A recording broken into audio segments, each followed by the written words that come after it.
Good evening and welcome, ladies and gentlemen, to McClain Field. I am your host, Nate Luke, and I'm joined here tonight with Mr. Derek Lyons. Yeah, D-Rock as we call him. Thank you for having me up here. Welcome, everyone. Absolutely. Derek, journalism, English teacher here in the high school, and very, very intelligent sports enthusiast, so I'm very happy to do a game with him. I was really excited to do this with you tonight, man. I think you're going to add a lot of good input for the game. So, well, I think you've set the bar far too high. You stop it. But, yeah, welcome aboard, Derek. Really happy to have you. So, guys, we're going to bring you your game here in just a few short minutes between the McClain Tigers and the East Clinton Astros. Both teams come in at 2-1 on this relatively short season so far. The Astros come in at 1-0 in conference play with a win over Fayetteville Perry last week in Week 3, a 62-12 win after the fact. So pretty solid win there. And McClain comes in at 2-1 as well. Last week, tough loss, 29-15 to Paint Valley.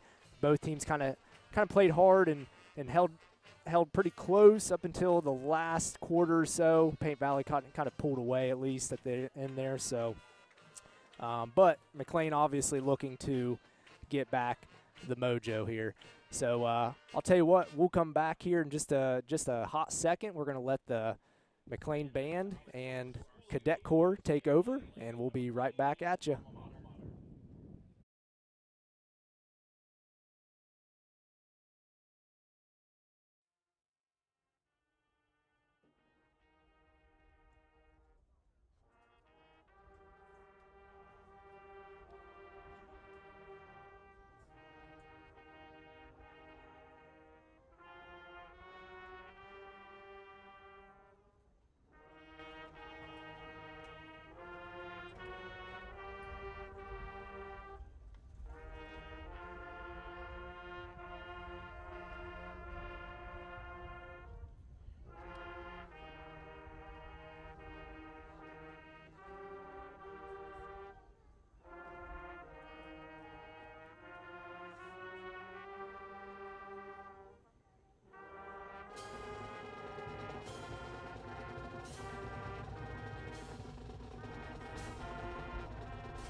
Members of tonight's flag detail include Cadet Second Class Madison Brown, Cadet Second Class Ava Charland, Cadet Second Lieutenant James Brown, and commanding the team this evening, Cadet First Lieutenant Justin Legee.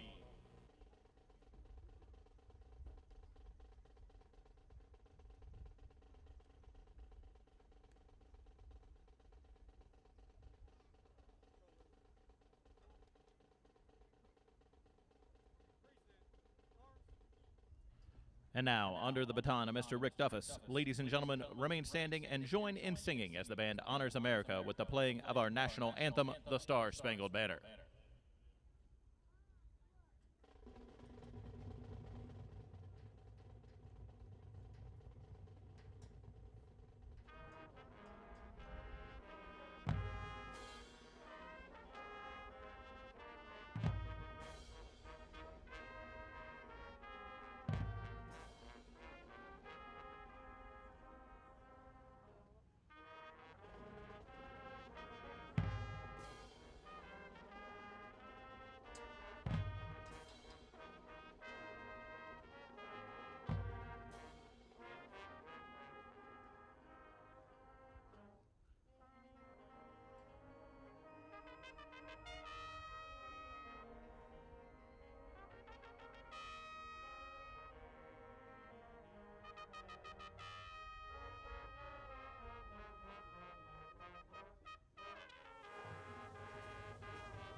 And welcome back. As always, big thanks goes out to Director Rick Duffus and the McClain Marching Band. Just one of the great many shows here in Highland County. One of the great many things here about our community in Greenfield is the McClain Band. We also want to give a big shout out to the McClain Tigerettes, smiling, sparkling, and shaking out there, led by Director Toddy Weeks, as well as the Cadet Corps, led by Master Sergeant John Wilson. We also want to give a big shout out before the game to the McClain cheerleading squad, led by Vanessa Pinwell. As always, it's just really cool to see all the different groups of kids come together to make a game and a night like this possible for our school and our community. All right, and with that being said, Mr. Lyons, we're about 6 minutes or so from kickoff here. Yes, sir. Maybe give or take a couple. McClain football team's going to come out here in a second, then we'll get to our keys of the game. Before we get to the keys of the game here, we would like to remind everybody that we will have Tiger Trivia tonight, and it will be once again sponsored generously by Sean Hickok and Roofx. They will be giving away a $25 Visa gift card as well as a really sweet purple Roofx koozie. So there's that. Yeah, that is nice. Derek's got it. He's the keeper of the koozie right now. That's so right. come get you some. We will have Tiger Trivia during halftime, as always, kind of towards the end of halftime, and we'll announce the answer between the third and the fourth quarter. So once again, thank you, Roofx, and again, all of our sponsors to make tonight possible.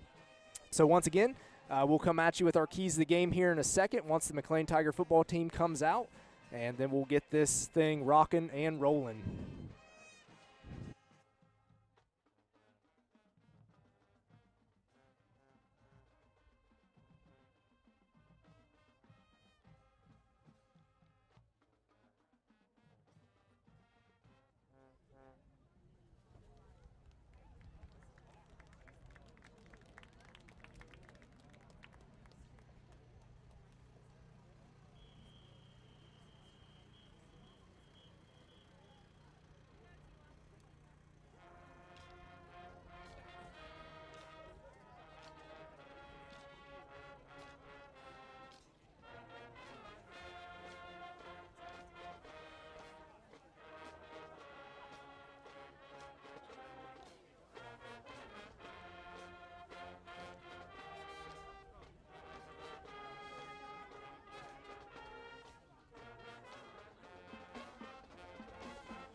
to get off your seat and on your feet for your McClain Fighting Tigers!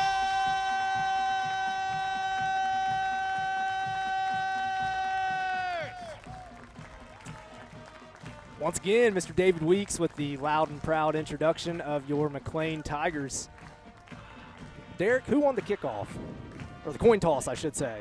How about that? McClain did and deferred, so East Clinton will be receiving first this evening. All right, so East Clinton will be receiving to start off the game. Here are your keys to the game. I want to do something a little different. Usually I just say hand the ball off to Andrew Potts. That's your key to the game. I'm going to try to mix it up a little bit tonight. Okay, I got a little acronym, SANDOS. Okay, first of all, you got to seek action.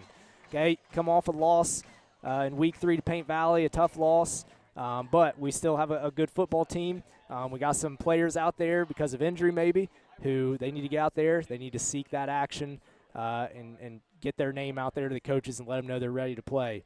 Second, neutralize distractions. It's been fair week. A lot of kids go to the fair, take projects to the fair. It's been a busy week for a lot of kids, even though it's supposed to be a break for some of them. So we got to neutralize distractions, get our minds back in the game quick tonight because, again, East Clinton coming off a big, big win. So, you know, they're ready and they're feeling confident. Last but not least, occupy space. Last week versus Paint Valley, had a couple big plays. We need to really occupy that space outside on defense and be ready for that ball to come out. I thought really, you know, controlling the inside, controlling between the marks, that's been our game all year. We've done a pretty good job at that. We just got to control on the outside of those hashes. So I think if we do those tonight, we'll be just fine. So remember Sandos, and I think they'll be okay. All right. D-Rock, any thoughts? I think red zone efficiency is going to be key for us tonight. I thought we moved the ball pretty well last Friday night between the 20s. We just kind of shot ourselves in the foot a couple times down there once we got in the red zone. So I think capitalizing when we get down there is going to be key. We know East Clinton's the school that likes to run. So I think some second half stamina is going to be key for us. There was a couple drives there last week where the Robertson kid had a pretty methodical drive, and then I think it was maybe the next drive the Faber kid had a long run. So just keeping our stamina in the second half, avoiding those big plays. I think there was one drive last week, too, where we had 3 consecutive plays where 4 of our guys went down with an injury or a cramp. So it's nice that it's cooler out here tonight, but I think that'll be key for us as well. Yeah, absolutely. Absolutely. All right, so once again, Tigers led by head coach Keith Pinwell, and the East Clinton Astros, once again, a 2-1 visiting team, are led by head coach Steve Olds. So Steve Olds leading for the Astros. Should be a pretty good matchup tonight. Again, each team with a winning record so far in the young season. I think it'll be a good test for both sides here to kind of see what they're made of. So, and again, it's kind of coming off opposite weeks last week. East Clinton with a big win, McClain with a tough loss. We'll see how, again, both teams react here. All right, so we got just a few seconds before kickoff. It looks like number 7, Seth Weller, as always, is going to kick off for the McClain Tigers. It looks like number 24, Glenn Peacock, who had a heck of a game, I think, last week. 5 touchdowns, if I'm reading that right, 235 yards rushing. Glenn Peacock back to receive for the Astros, as well as number 1, Damian Williams, a junior for the Astros, to receive. I believe that kid had a season in one night last week. Yeah, better than what I would ever do, that's for sure. All right, so Seth Weller with a little squib kick to number 14. That looks to be Clayton Kimmy. He returns it. Oh, he's getting a little bit of a hole. Taken down finally by number 78, and that'd be Gunnar Bodie. So, yeah, I mean, obviously we're trying to kick it away from Mr. Peacock. I'm sure he's dangerous on kickoffs as well. So kicked a little short, kept them manageable field position here. Let's see if we can shut him down early. Absolutely. So Tigers again will start on defense. Eikenberry back at safety along with Cam Medley and TD Thomas Matisick out on the corners. Riley Cummins at linebacker along with Looks like Andrew Rader, Owen Sykes, and Cade Sponsel. Number 44 in motion for the Astros. And Peacock gets it. He's going to get positive yardage on the play. Looks to be about 4 or 5 yard pickup. So I don't know if we've mentioned it yet, but Tigers playing without Caden Pinwell this week. That's a big hole there in the defense that we've got to fill. Someone's got to step up. Every great team, it's next man up. So someone's going to step up tonight and fill that hole. He's a big loss to have. Absolutely. And Caden is not only a force on offense, but a very good linebacker for the Tigers. Looks like Owen Sykes has filled that position. So Sykes will line up in the pistol formation. Number 44, Grady Boggs beside him. Peacock in the backfield. He'll hand it to Peacock once again up the middle. He's stuffed initially, maybe picks up a yard on the play.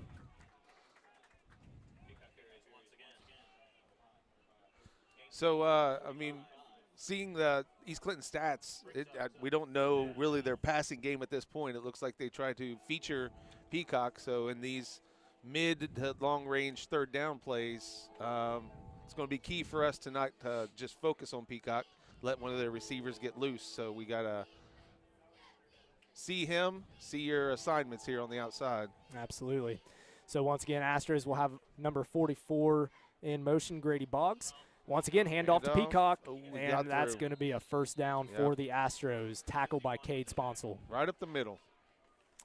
Yeah, and once again, we see that 3 times in a row, handoff out of the pistol set. You got to think East Clinton, they're going to keep doing it as long as it's working, maybe throwing a little play action off that pistol set as well. We had talked about keys to the game earlier. I think it goes without saying. It's maybe cliche at this point. One of the keys to every football game is who controls the line, and I think that's going to be key tonight. If East Clinton pushes McClain around, it could be a long night, so McClain's got to make a stand here. Absolutely. Looks like Maddox Crow, number 47, and a block for number 24, there Peacock. Oh, wow. Great hit there by Andrew Potts. Absolutely. To stuff Peacock behind the line. That's going to be about a 2 to 3 yard loss on the play. That's a good sign to see that if they're going to try to go outside, we have good pursuit on that. They've had some success up the middle, but right now no success outside, so that's good. Yeah, absolutely. And again, that's one of the keys, I think, to this Tiger defense. You've got to control the outside. That seems to be where we get beaten every time. So really got to control that outside. They do a good job there. Yeah, athletic running backs have hurt us a couple times this year. So. Absolutely. Looks like Cohen 6 is going to take that defensive end spot where Sykes moved up to linebacker. Looks like Frazier, Allison, and Potts on the line to fill it out. Once again, pistol formation. There's a pass.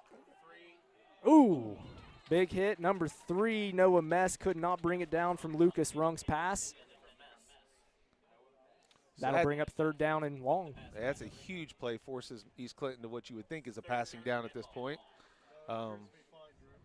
Couple times this year, early this year, we've had some receivers get behind our defensive backs, but I thought we did a really good job, except for one pass play last week against Paint Valley.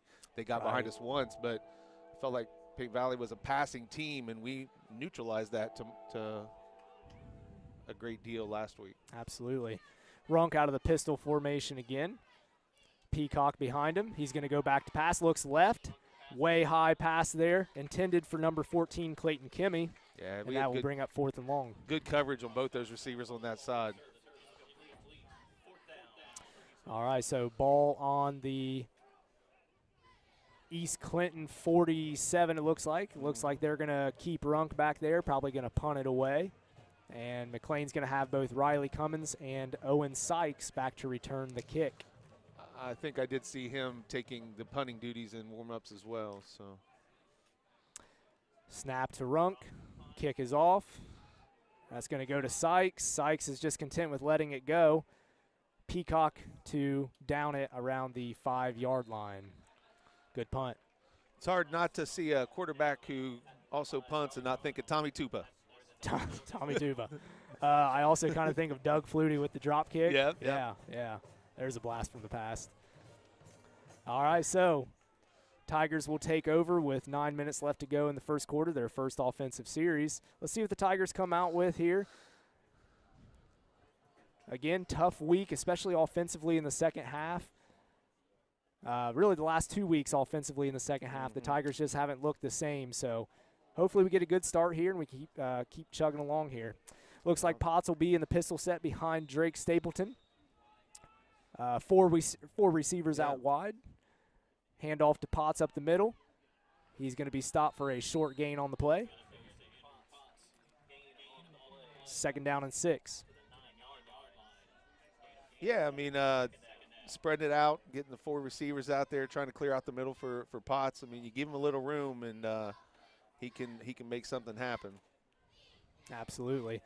And it looks like the East Clinton Astros, looks like they're in a typical 4-4 defense. Probably a good call here. Try to get as many people close to that line of scrimmage as possible. But McClain's going to probably try to spread them out and then do a little bit of up-the-gut running with Mr. Potts here. And that's, I think, what they're going to do again. No, Stapleton keeps it. Good fake there. He's going to take it, and that's a 1st down, Tigers. Good decision. Good decision. You like to see your quarterback be able to recognize when you can pull that ball out of Potts' belly and take off. So gives East Clinton something else to think about. Absolutely, yeah. Drake Stapleton, great keeper there. You got to think that was probably in the game plan. You know, East Clinton's going to expect Andrew Potts to run it up the gun a lot tonight. So it's good to keep him honest with that little option play there with Drake Stapleton. All right, so that'll make it 1st and 10, ball on their own 20. Stapleton will go back in the pistol formation again. Eikenberry in pretty narrow there. Cummins and Sykes out wide. Stapleton looks left. He's going to gun it to Riley. Oh my, wow. Okay. Great catch, Riley Cummins. I think both players might have possessed that ball. I thought Peacock was going to intercept it. Yeah.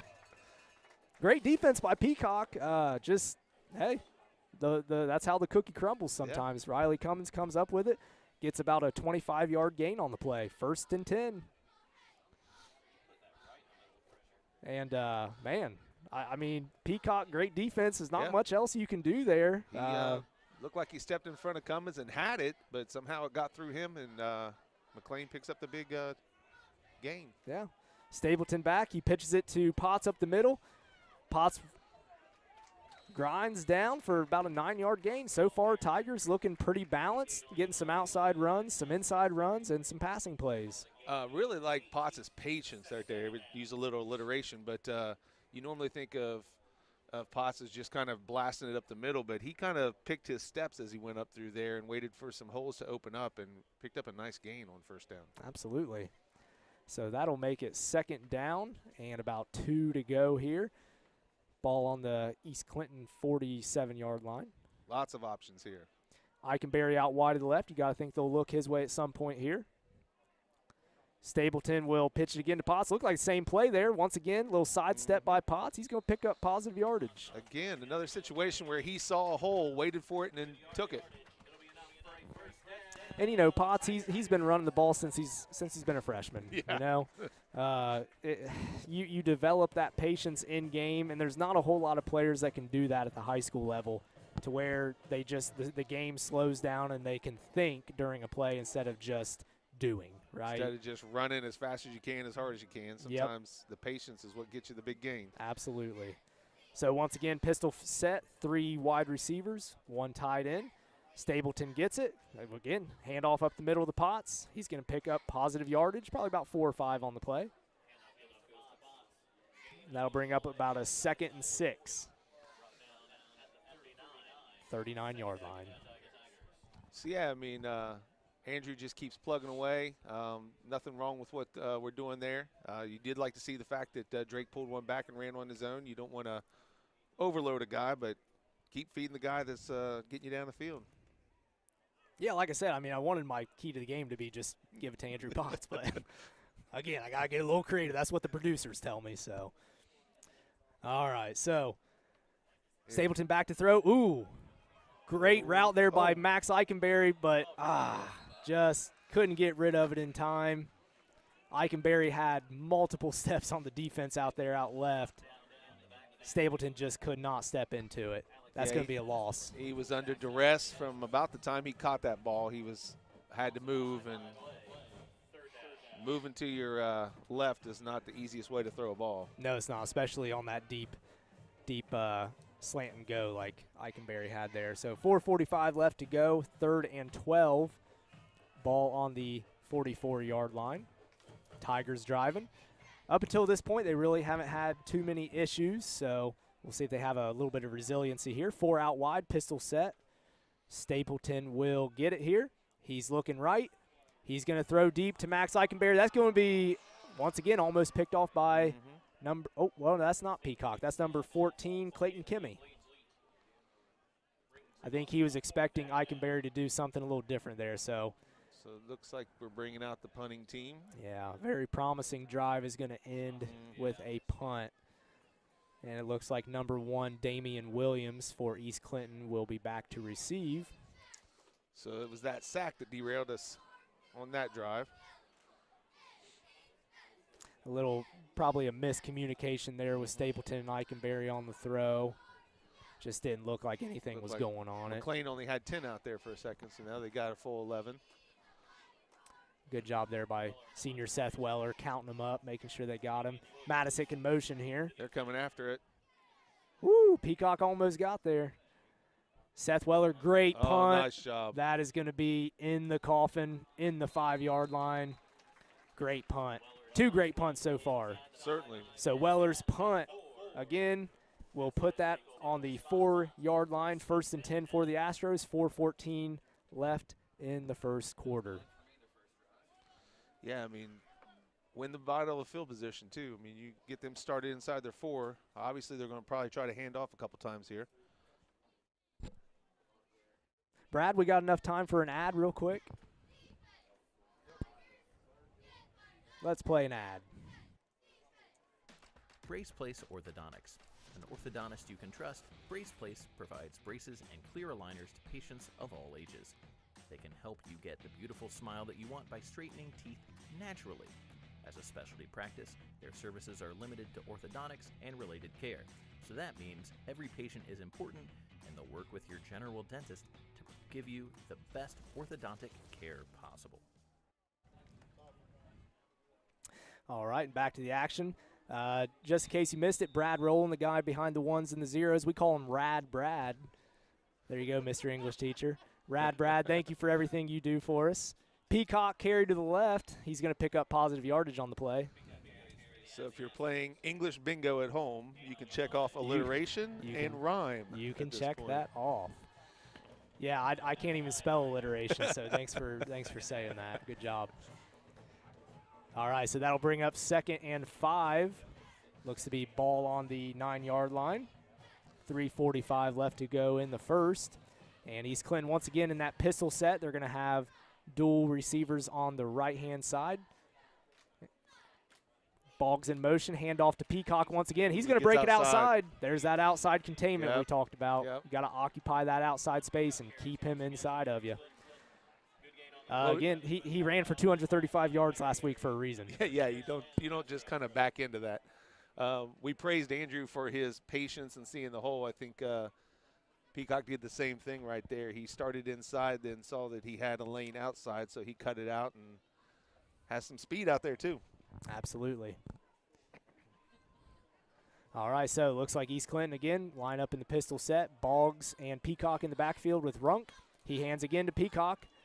Big hit there by Cam Medley, stuffing him about the line. I guess he's going to pick up 1 or 2 on the play. That's big stopping him inside like that. That first drive, they had some success gunning right up the gut. If we can limit him to 1 or 2 yards there, that's going to be big for us. Absolutely.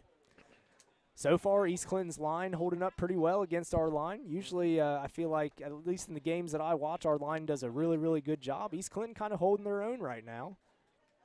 So we'll see as the game goes on, see if anyone wears down. Runk fakes. He's going to have an outside hitch. Good coverage there by Cam Medley. Might have gotten there right at the time the ball got there. We're going to call that right at the time. Certainly. Absolutely. That's what the field ump says, so we're going to go with that. You mentioned how well the East Clinton line seems to be playing here early on. Another thing that also gets your running back 235 yards is some good blocking. The Hog Malleys. Yep, the Hog Malleys. It's always the Hog Malleys. Give them credit where credit's due. All right, same dual wide receiver set here. Runk to pass. Oh, yes. Picked off by Owen Sykes. He's going to take it back. Goes left. And finally brought down around the 25-yard line by Peacock. I do not think the quarterback ever saw him. No. He was focused on his receiver.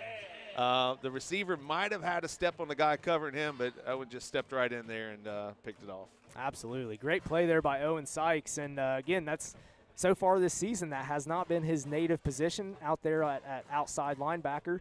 But he obviously filled it very well. Dropped back into coverage, did a good job of reading the eyes. He's a tight end. You should have some hands, too. That's true. Yeah. That's true. So, great athlete. I'll give him that. Stapleton back in the pistol set. Trips wide out right. Potts in the backfield. He's going to hand it to Potts up the middle. Once again, good little sidestep there. And he's just rumbling and bumbling. Probably picked up about 6 or 7 on the play. I don't think anyone's getting a real solid hit on him as he goes through. He's he's pretty shifty out there tonight. We say it every single week we watch Andrew play for how big and strong he is. He is a lot shiftier than what you think. Yes, indeed. A lot shiftier. I like to tell him he's not in class every day, but he just kind of scuffs at me and says, watch me this Friday. And I watch him, and he proves me wrong. So You just like to poke the bear. I like to poke the bear. Hopefully the bear doesn't poke back. All right, so Stapleton again back in the pistol. Trips wide out right. He'll get it. Hand off to Potts up the middle. Immediately in the backfield. Might have gotten to the line to gain. They were ready for that one. Yes, they were. So that's going to be third and very short, about 2 feet. Big third down play here. You got to think they're not going to get too fancy here. Just give it to your bread and butter. Yep, they're going to line up tight everybody's here. in tight. Might even let Stapleton keep it. Potts up the middle. Yep. He's going to pick up 3 or 4. Oh, nope. Oh, he's going to take them all. He's just going to go ahead and just keep going. Carrying about 7 Astros with him on that one. Great run. That will be first and goal Tigers at about the 3-yard line. 1:20 left to go in the first quarter. Tigers are threatening, but once again, last week we saw this 3 times or so. Tigers got to finish. So here we go. Put the ball in the end zone. Once again, handoff to There Potts. we go. Not quite. It's going to be I close. thought he had it. Yeah, I was going to say. And that's a touchdown. They're going to give it to him. He must have reached that ball across the goal line last second. He took 1 step to the right there at the end. I think might have gotten him just enough. T.D. Matisic with his trademark "You Don't Know Me" David Goggins celebration. So, all right, and once again here, Tigers with a little bit of tomfoolery here. This is typically what they'll do. Seth Weller back to kick. Ooh, super low kick. Looked to be the hold was good. East Clinton definitely came after, though, so that'll keep your score at 6-0 Tigers. You were talking about the tomfoolery. McClain actually scored a 2-point conversion on that last week. Yes, they did. Owen Sykes, I believe, got it and just tossed it out. It may have been Riley Cummins who got it, and he just pushed it in. Yeah, that was pretty fun to watch. Certainly was. Of course, last week's game, too, I hate to talk about last week, but it was a pretty good game in several instances. There was a pickoff in the end zone, and Cade Sponsel, as you know, took it right back and just took it into the end zone anyway, kind of like a Maurice Claret play. Certainly. Way back in the day. So that was kind of fun to watch. All right, so once again, 1 minute left in the first quarter. Your score still 6-0 Tigers, but again, we saw East Clinton. They're threatening. You know, they've got a run game. We'll see if they can answer here. Well, they put up 62 last week, so we know they can score. They can score some points. So Damian Williams and Glenn Peacock once again back to receive for the Astros. Weller to kick. And once again, folks, Tiger Trivia halftime. I'm going to keep doing that shameless plug. Get your free $25 Visa gift card if you get the answer correct. Please and thank you. All right, Weller back to kick. He's going to kick it out of bounds. Yep. That's going to give the Astros pretty decent field position.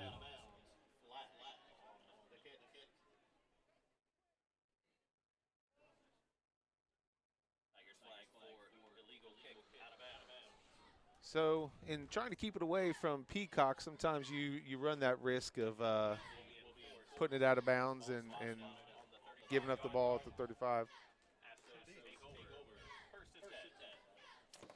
You don't know. Maybe that was a better situation than if you kick it to him. He might get out past half field. Yeah, I mean, once again, he's a fantastic athlete. We've already seen it multiple times in this game. Pretty explosive player. Tigers have had a little bit of trouble with some explosive players. I mean, I remember week 1 with Adina. They had a really explosive guy just come out of nowhere and just in the second half, you know, he gave Adina a fighting chance. So Tigers definitely got to contain here. Williams in motion, jet sweep handoff to him. He's going to be hit hard out of bounds by a couple Tigers. Both Cam Medley and Cade Sponsor will get him out. So East Clinton trying to get back outside again. We stopped them earlier tonight. They got about, it looks like 5 or 6 there on that one. Big on the last drive. I think we may have talked about turnovers as one of the keys early tonight, but to get a turnover and put points on the board off it, it's huge. Yes. You can't say enough for capitalizing anytime you take the ball away from the other team. Absolutely. So that will bring up a 2nd down and 5. East Clinton on the 40-yard line. But once again, looking good in spurts. They're going to mix it up a little bit here. They're going to do shotgun. Number 2, jet sweep in motion. They're going to hand it to Peacock, though. Again, shifty. Nice shot. Once again, Cam Medley. Stepping up. He is having a heck of a game so far. So Peacock made one guy miss, and Cam was right there ready to get him on the second effort there. So that was huge. Absolutely. That'll bring up a 3rd down and 4. He doesn't make that tackle, he's probably got 8 or 9 more yards before he sees another Tiger. Yeah, absolutely. So great open field tackle there by Medley. Again, East Clinton, they're mixing it up a little bit. We're not seeing just a plain Jane pistol formation. We're seeing some jet motion. We got some trips out to the left, Peacock in the backfield. Yep. So they're doing, Runk hands it off to Peacock once again, though, and he's going to pick up the 1st down. They got to contain him a little bit. He just found his hole. Yep. And once again, you talk about patient runners, Potts being one, and, I mean, we're seeing it with Peacock. I'm pretty impressed with his IQ as a running back so far. Was, looked like a page out of McClain's book. Spread them out and just let your running back go. Yep, absolutely. All right, so that'll bring up 1st and 10, and that will bring us to the end of the first quarter. Your McClain Tigers 6, the East Clinton Astros 0. And just, again, a few things here to just kind of grace your ears with. Sorry, I'm trying to turn the page here. All right, so once again, next week's game for both teams, McClain will go to Cincinnati, the Natty. They will be traveling to Cincinnati Hills Christian Academy. I believe that's right off Route 71 as you're going into Cincinnati. I believe you're right. I always see the sign there, at least off the freeway, so should be pretty easy to find and get to, hopefully. So we are at their place next week. East Clinton will be at East Clinton will be home versus Hillsboro next week. So if you get a chance, check them out or check us out. Either one, free country. You go to whichever one you want.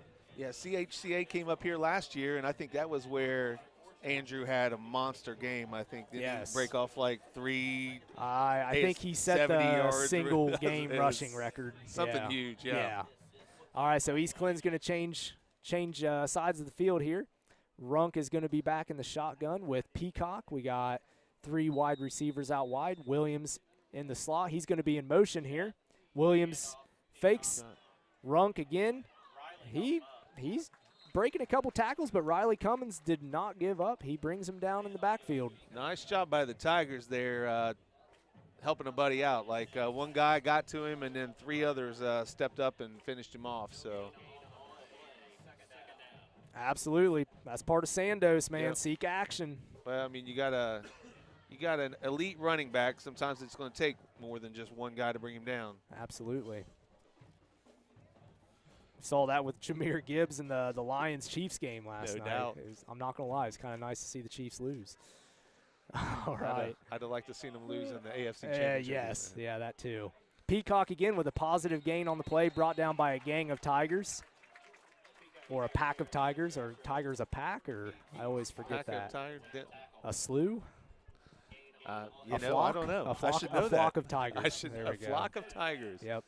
A gaggle of a Tigers. gaggle of Tigers. It could be an 80s rock band. All right, 3rd down and 6 on the play. Big play here for both teams. Again, East Clinton driving. Runk is on the sideline conferring with Coach Olds, it looks like, on what to do here. You got to think they might take a timeout. I think they're probably going to take one here. My wife tells me it's a pride of Tigers, though I've always thought it was a pride of Lions. Well, maybe that's why we always say Tiger Pride. It certainly is. Thank you, Maggie Lyons. That's why we love you. You're a friend of the program. Friend of the program. Keeping us straight. All right, so it looks like East Clinton is going to head off to the sideline here. They're going to take a timeout. All right. And with that said, Brad, would you go ahead and put an advertisement on it for us? CNC Barbershop. Need a cut, trim, shave, or new style? CNC Barbershop has you covered. When you sit down in the chair, you'll be greeted with attention to detail, and you'll always finish with a refreshing hot towel, great for these cooler months. Whether you're growing a mullet or have come to your senses, CNC is the place to be for a great cut and a great time.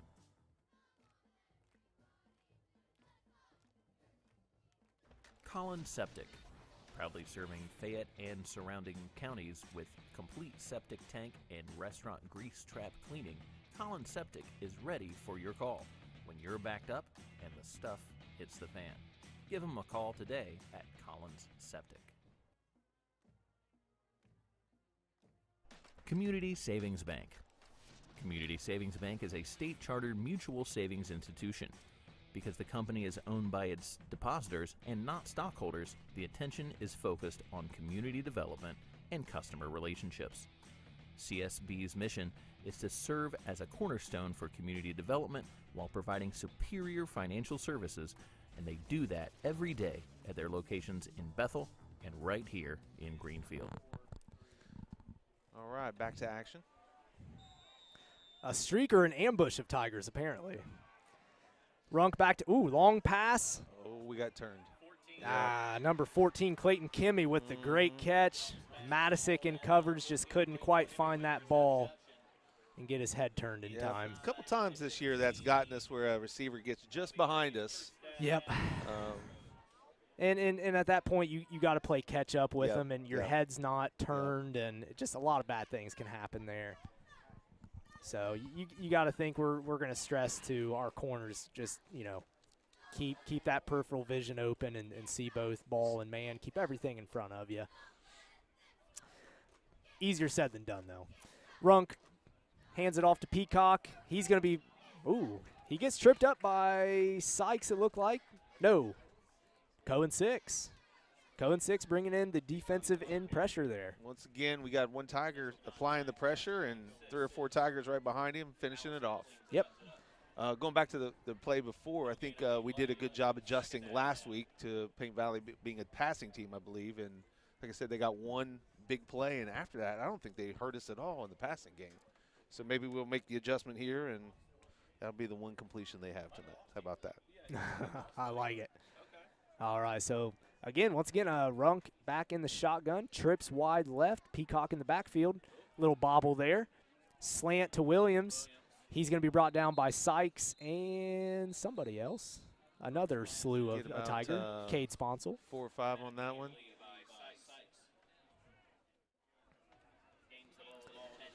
So that will bring up 4th down. Oh, I'm sorry, not 4th down. 3rd down, I'm reading the scoreboard, but the sign says 3rd down. 3rd down and 6. long. Don't know what kind of kicking game East Clinton has, but you got to imagine they're going to look to run 2 plays out of this, provided they don't go backwards along the way. Yes, yeah. I don't know how good their field goal completion percentage is, but yeah, I'm with you. You got to think this is a 2-play scenario here. All right, looks like 4 wide receivers. Number 2 in motion. Number 2, Aiden Conger gets it, and he just gets rocked by Owen Sykes. So number 5 meeting number 2 pretty quick there in the backfield. This This might make the decision a little easier for the Astros. Yeah.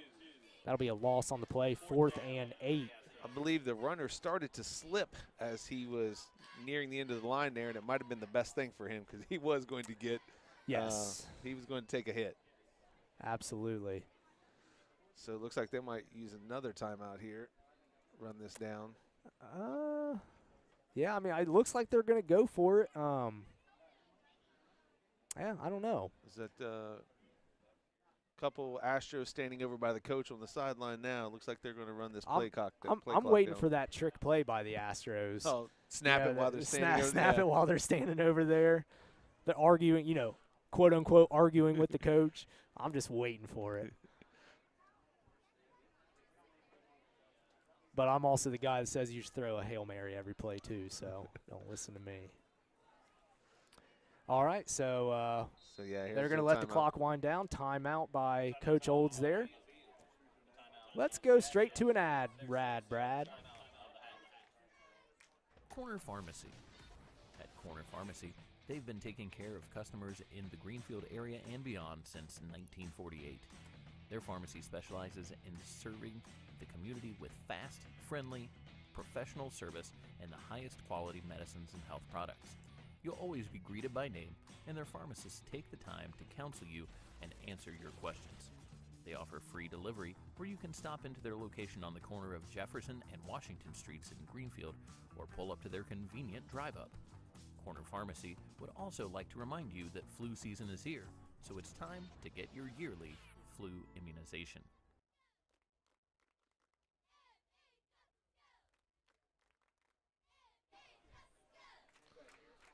All right, so get ready to get back in play here. 4th down for East Clinton as they are choosing to run a play and not going to try to kick this. So Bold move. It certainly is. Everybody keep their assignments on the receivers.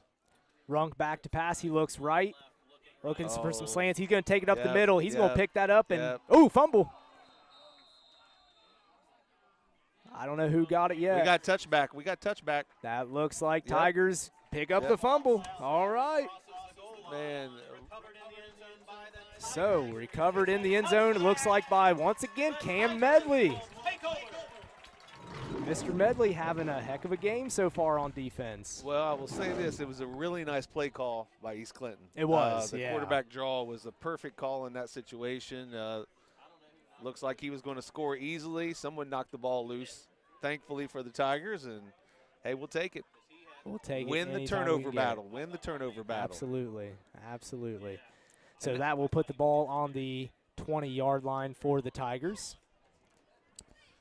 This is where you really like to capitalize. The team's down because they thought they were going to score, and you Yep. took it back from them. If you can put some points on the board Be here. a big momentum shift. No safety really in the middle of the field here, so got to like that if you're the Tigers. But he's going to pitch it to Potts to the left. Potts is going to take it. He's going to pick up about 4 or 5. Might be a hold on the play, though. Yeah, got a couple That's flags at least on what the field. flag is probably indicating there. From where it's been thrown, it looks like a hold, yeah. So hold against the Tigers with 6:45 left to go in the second quarter. That will bring the ball back. So McClain will start behind the chains this drive. Yep, that'll be a 10-yard penalty on the play. And it, you know, that holding's tough. You're a receiver out wide. You got a shifty cornerback who can run either direction around you or through you, you know, judging on some of them. It's hard. You want to block, you want to pick up some yardage for your running back there, but unfortunately, just holding on a little bit too long and grabbing the jersey. Yeah, that's also kind of when your running back is patient. Sometimes you have to hold that a little bit longer. Absolutely. All right, Stapleton back. Looked like a little bit of a botched play. He's going to take it up the middle for a short gain, at least get some positive yardage. Looked like Andrew was past him, whether it was a designed handoff or a fake. Looked like Drake almost handed it to his shoulder pad. Yeah. Did a nice job of hanging on to it and getting something out of it. Looks like Connor Frazier will come in for Sykes. Seth Weller's going to bring the play in for the Tigers. This will be a big second down here. You want to give your guys a shot on third down. Okay, so it looks like Tigers are going to have 3 out wide. Based on their personnel, they'll probably hand it off to Potts here. Oh, they're going to pass. Okay. Throwing it up to Max and just out through him. Just out through him. Yeah, Drake pretty well had his mind made up there. Just a little too overthrown for Max Eikenberry. And you know they want to get Eikenberry involved in the passing game early and often. Can't blame them there at all. Well, Max has gotten a step on his guy a couple times this drive. He just never really had a chance to get going on that one. And you know you got to give Eikenberry a shot. You want to throw it to where he's going to be, but just let him go up and jump for it, and more often than not, it might lead to an interference call or a catch. So Stapleton got to think obvious passing down. He's going to look for Eikenberry. Oh, just a little too high. Had Eikenberry on the slant. Yes, he did. Might have been able to do something with that. Too high there, though. Had he hauled that in, he'd have been about 3 yards short of the line to gain, and whether or not someone would have made the tackle, I don't know. Yeah. So that'll bring up 4th and very long for the Tigers here. They do not capitalize on the fumble in the end zone. Looks like Seth Weller will be back to kick with Damian Williams returning for the Astros. So with 5:39 left here in the half, you kind of think about how many possessions you might get here. Astros getting pretty close on that block. Sykes will down it at about the 49-yard line for the Tigers. Once again, 5.5 minutes left to go in the second quarter. McClain up 6-0 on the Astros, but Astros with good field position. And they are ready to partake in this offensive series. Hey, just a real quick sports update here while we got a little bit of time. Boys soccer so far in this young season, they are 1 win, 2 losses, and 2 ties on the year. Their latest match, they had a tie with Miami Trace, a fellow FAC foe. There's my alliteration again, fellow FAC foe. I like it. There you go. So, again, boys soccer, hanging tight with some teams here. Girls soccer, they are 1-1-1 on the season. They also tied Miami Trace in their latest match 3-3. So well done, soccer. Let's keep it up, guys and gals. Hand off to Peacock. He's met immediately in the backfield, but he's still going to pick up positive yardage. He is a shifty guy. He certainly is. Just stop and go on that. And I mean, he ended up getting his yardage back up the middle again. I think he's had his best runs just in between the hashes tonight. So.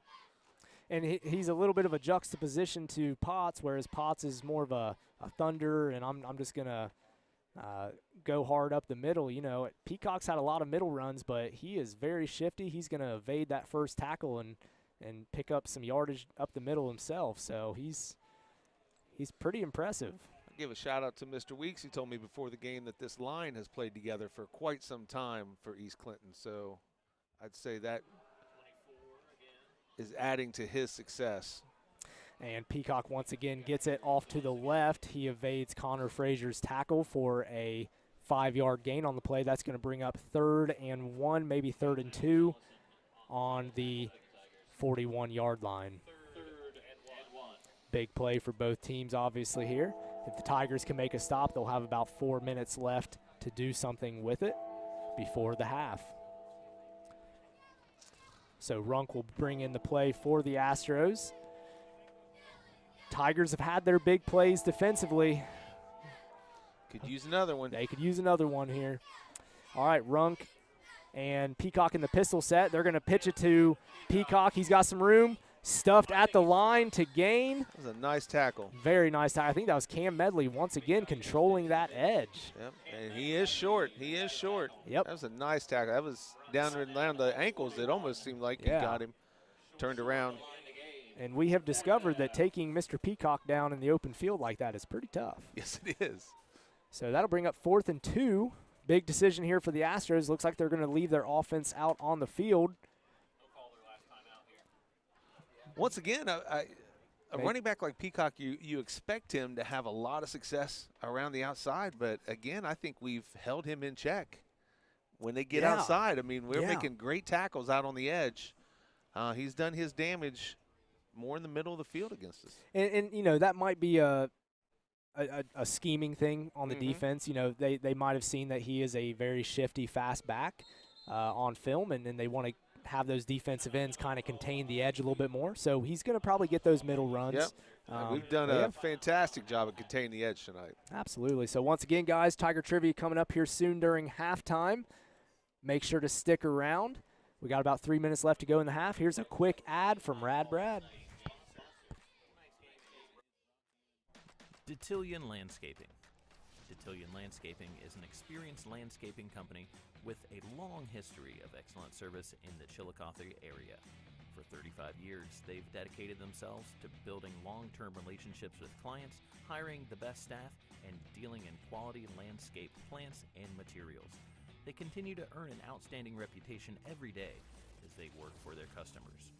Feel free to get in touch with their team to learn more about how they can help you manage your landscaping needs. Detillion Landscaping. It's what they do, and they love doing it. Fayette Eye Care. At Fayette Eye Care, they pride themselves on providing the highest quality of eye health and vision care in both service and products, and producing educated, loyal, and confident patients. They do this with an organized, dedicated, and caring team of We'll go ahead and commentate a little bit while that ad's finishing up. Runk will hand it off to Peacock. Met immediately, but just can't take him down. He's going to bark a big play here. Keeps shrugging off the Tiger defenders. Finally, Max Eikenberry brings him down, but not before about a 25 to 30-yard gain on the play. So there's a flag. Hopefully that's coming back. But, man, we had a hit in the backfield, and Peacock spun out of it, to say, and then, face mask. Face mask. Going to be a face mask. Well, we were thinking, judging on the position of the flag, you thought maybe holding, but no, face mask. That's where the face mask was. So,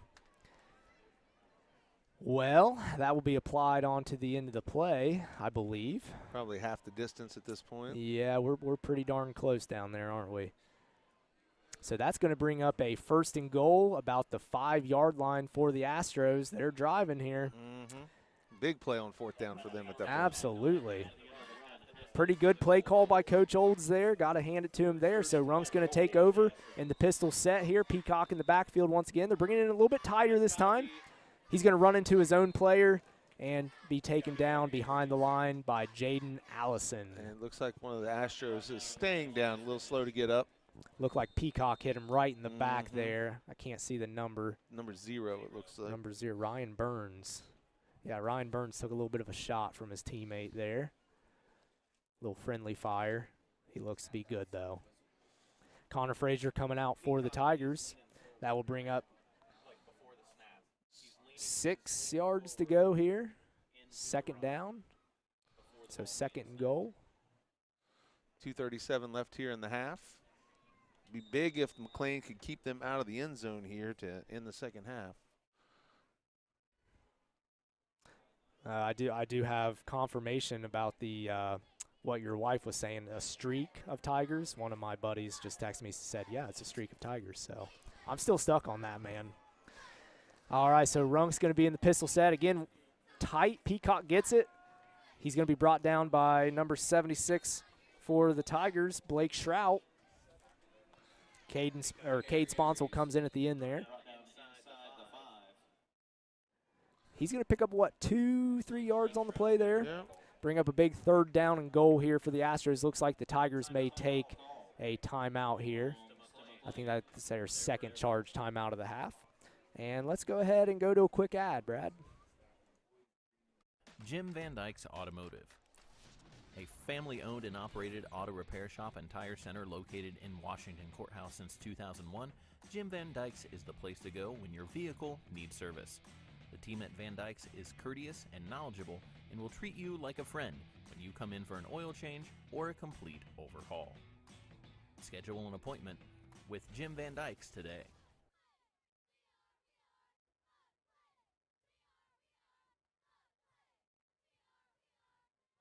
McDonald's of Greenfield. Everyone knows the Golden Arches for their perfectly crafted Big Mac and delicious fries. But more than the menu, McDonald's of Greenfield takes pride in the value that they provide to the community. They're proud to support our student athletes and are dedicated to everyone who says, "I'm loving it." Get you some Mickey D's. Good. So 3rd and 4 here. Wait, that's Campbell's chicken noodle soup. Never mind. All right, Runk back in the pistol, hands it once again to Peacock. And Andrew Rader coming out. Andrew Rader with the big play from a couple weeks ago to stop the Northwest Mohawks. Another timeout by the Tigers. So got to figure East Clinton's going to run a 4th down play to try to put this in. Absolutely. Well, hey, I'll tell you what. Instead of an ad here, let's run down what volleyball has been up to here of late. So the volleyball team right now currently stands at 5-4 overall and 0-2 in conference play. It was at Yeniota for an early season feature, went 2-1 on the day, fell early to Trimble 0-2, defeated Vinton County 2-1, and Chillicothe 2-0 to finish the day. So busy day for volleyball there. Derek, Yes, D-Rock, give us some updates on girls golf because you might know a little bit about girls golf. I might. Yes, I'm lucky enough here for this, my 2nd year coaching the girls golf team here at McClain. And so far this year, it's been a pretty successful year. We are currently atop the standings in the FAC, tied with Miami Trace. But overall, I couldn't tell you right now. I think we're about 26-6 total right now. So it's been a really good year for golf. Nice, very nice. Boys golf, how they doing? I think they're doing pretty good. Coach Beachy over there has got the guys. I know they've added a couple guys to the team this year that weren't playing last year. So I think they're kind of turning it around. Chillicothe and Washington Courthouse, some really good boys golf teams. Yeah, I saw Courthouse golf, their boys scores. It shames me. Both of us. Yes, I cannot compare to their golf score. So Runk's going to be back. Big 4th down play here. 4 yards to go. Handoff. Ooh, fake to Peacock. He's going to look in the end zone.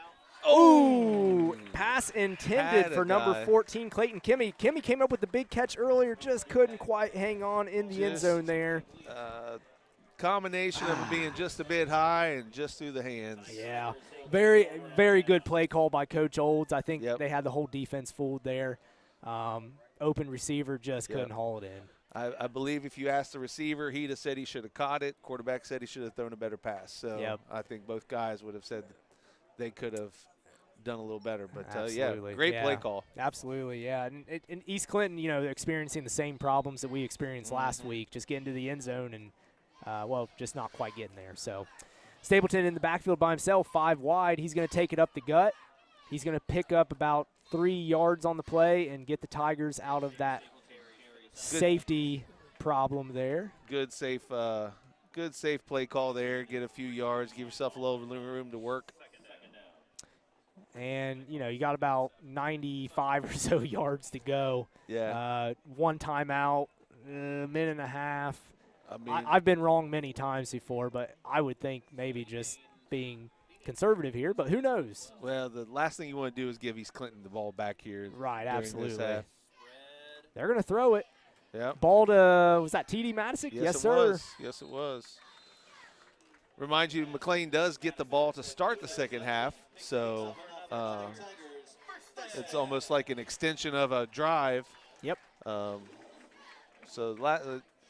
if you can put some points on, great. If you don't, at least just don't give the ball up here. Yep. Clock ticking away here. They're going to try to hustle out to their spots. Yeah, you get a first down, you think about maybe trying to get something. Yeah, absolutely. We've seen stranger things here on this field. Stapleton back throw once again by himself. He's looking slant. Ooh, man, nearly picked off by 0. Ryan Burns. Almost a disaster right there. Man. Maybe you go back a little conservative. Maybe you go a little conservative now. I love the aggressiveness. Yeah. Yeah, you complete that when you might test Weller's leg here. Yeah. You get down there. Right. Yeah, Dangerous pass there by Stapleton. You got to think if they pass again, maybe keep it on the outside and deep, just in case that you want to throw it to where gets there's picked off. Yeah, you really want a ball that only our guy can catch. right. He's going to look outside. He's looking for Eichenberry again down the There middle. we go. Nice. Good catch. Nice. Maybe they use their last time out here. Clock stops to move the chains. Eichenberry's a little slow to get up. He did take a shot from number 1, Damian Williams there. Refs are going to stop the clock for just a second here. I think they're going to. They're going to confer. They're debating whether or not he caught it. Yep, he definitely caught that, so they're going to keep the ball moving ball here. squirted out while he was on the ground. I think he was well down before that happened. Yeah. Yeah, he was definitely a little shaken up on the play, but he's back out there again. Stapleton's going to bring it out. Clock is ticking away, so that is something they got to keep an eye on. That route that Max run, that's where you like to hit him on Yes. that post route. Stapleton looks to the right. Again, another slant to Eichenberry. That's just not – he's taking some shots here by number 2, Aiden Conger. They got to get up to the line quick. Stapleton's going to spike the ball. I was looking for that Brett Favre fake spike there. So 10 seconds. I mean – realistically, you got two plays two at the most, maybe two. Third down, so. Yeah. I don't know. Do they have any timeouts left? Double check that for me. They got one, I think. So maybe you try to get it just a little closer. Yeah, you pick up 15, call that timeout. Maybe you got a shot. Stapleton gets it, looking to pass. He's got to get rid of it. He's looking deep. Looking for Eichenberry. Ooh, man. Eichenberry had his hands on it, covered closely by number 14, Clayton Kimmy. You say covered closely. I'm going to say he might have been interfered with on that one. Maybe a little bit. There might have been a little bit of a hold there. I think I wouldn't blame the guy. No. Max got a step on him. Going up against Max is a hard thing to do. But again, good coverage by Kimmy. Yeah. He's a good down the field player from what I've seen. And that's going to be 3 seconds left to go. McClain's going to call a timeout, confer on what to do. Let's see. While that's happening, let's go ahead and give a quick update on cross country and any other happenings that are going on. Mr. Lyons, if you would you go ahead and give us an update on boys and girls cross country? So McClain did start their year by hosting the McClain opener. And then last weekend they went down to Vinton County and ran a very hilly course. Let me tell you, it was up and down, really beautiful course, but it was hilly. And so on the boys' side, D'Artagnan Stovall is a freshman. He finished first for the boys out of the boys from McClain last week. And then Nicholas and Nathan Alvarez both PR'd personal records during that meet. And let me tell you, it was to do it on that course after McClain's course is a little flatter than the one they ran last week. On a hot day, too. For them to PR on a course like that is pretty impressive. Absolutely. Yeah, thanks for that update, Mr. Lyons. All right, so back to the action. 3 seconds left. Got to think a Hail Mary or something here. Stapleton, good protection. He's going to look deep, looking for Eichenberry once again. Just nothing going there. Falls harmlessly to the turf. Yep, good coverage there by 3 East Clinton Astros. That's going to bring us to the end of the first half. Your score, McClain 6, East Clinton 0. And Brad, both teams, they've seen some success offensively. East Clinton had 2 drives that were extremely promising and just could not convert them towards the end. Yeah, one ended on a turnover and the other ended on a dropped pass in the end zone. McClain has won the turnover battle so far, which is always important in a football game. But, again, just not a lot of points to be had yet today. Right. And, again, players to kind of keep an eye out in the second half so far. I mean, I've been really impressed with Peacock from East Clinton, very shifty back. Gets hit behind the line and then just continues to chug along. Obviously, Andrew Potts for McClain, we know what he can do. So it's just a matter of kind of breaking the trend the last couple weeks for the Tigers and really just trying to make the best second half that they can possible. So, again, before we take to the McClain Band, Tiger Trivia will come up after the halftime show here, so please, please, please stick around, and we'll give you the directions and the question for Tiger Trivia. Once again, $25 gift card from RoofX, and we'll get back at you here in a hot minute. Bye.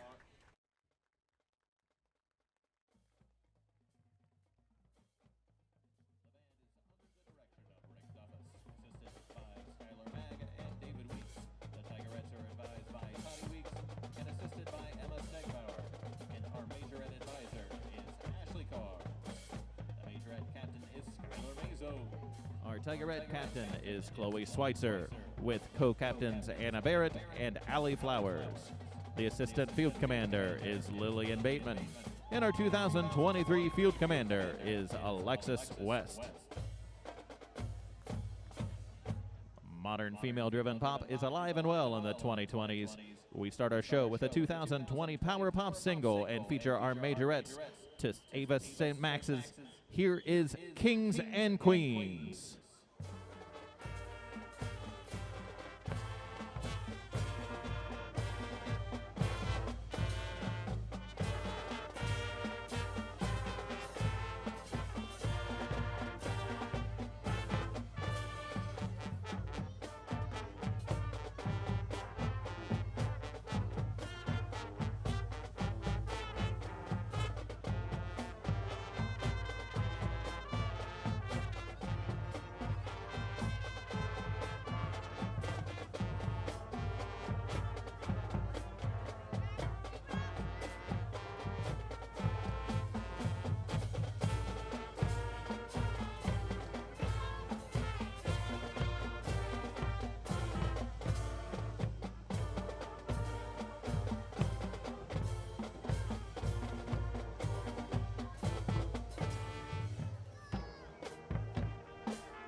Miley Cyrus broke all sorts of streaming records, including the fastest to surpass 1 billion streams with its next tune that was released in January of 2023. A trumpet solo performed by Leland Urie sets the stage for our Tigerettes to smile, sparkle, and shake to Flowers.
We close out our portion of halftime by turning the style over to a tune that would have been just as home on the doo-wop charts as it was in 2022. With a flirtatious flash, we flip out to Meghan Trainor's Made You Look.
Ladies and gentlemen, the purple band from Tigerland, your McClain Marching Tigers and Tigerettes.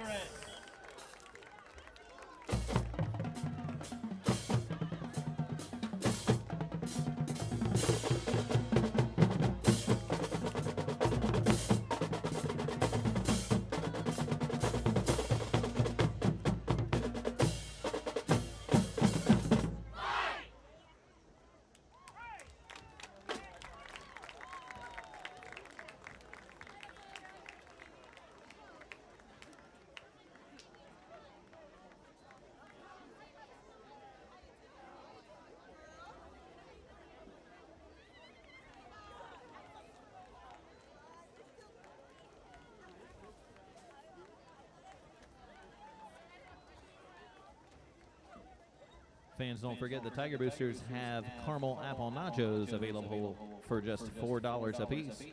Local Carnes Orchard apples in those caramel apple nachos.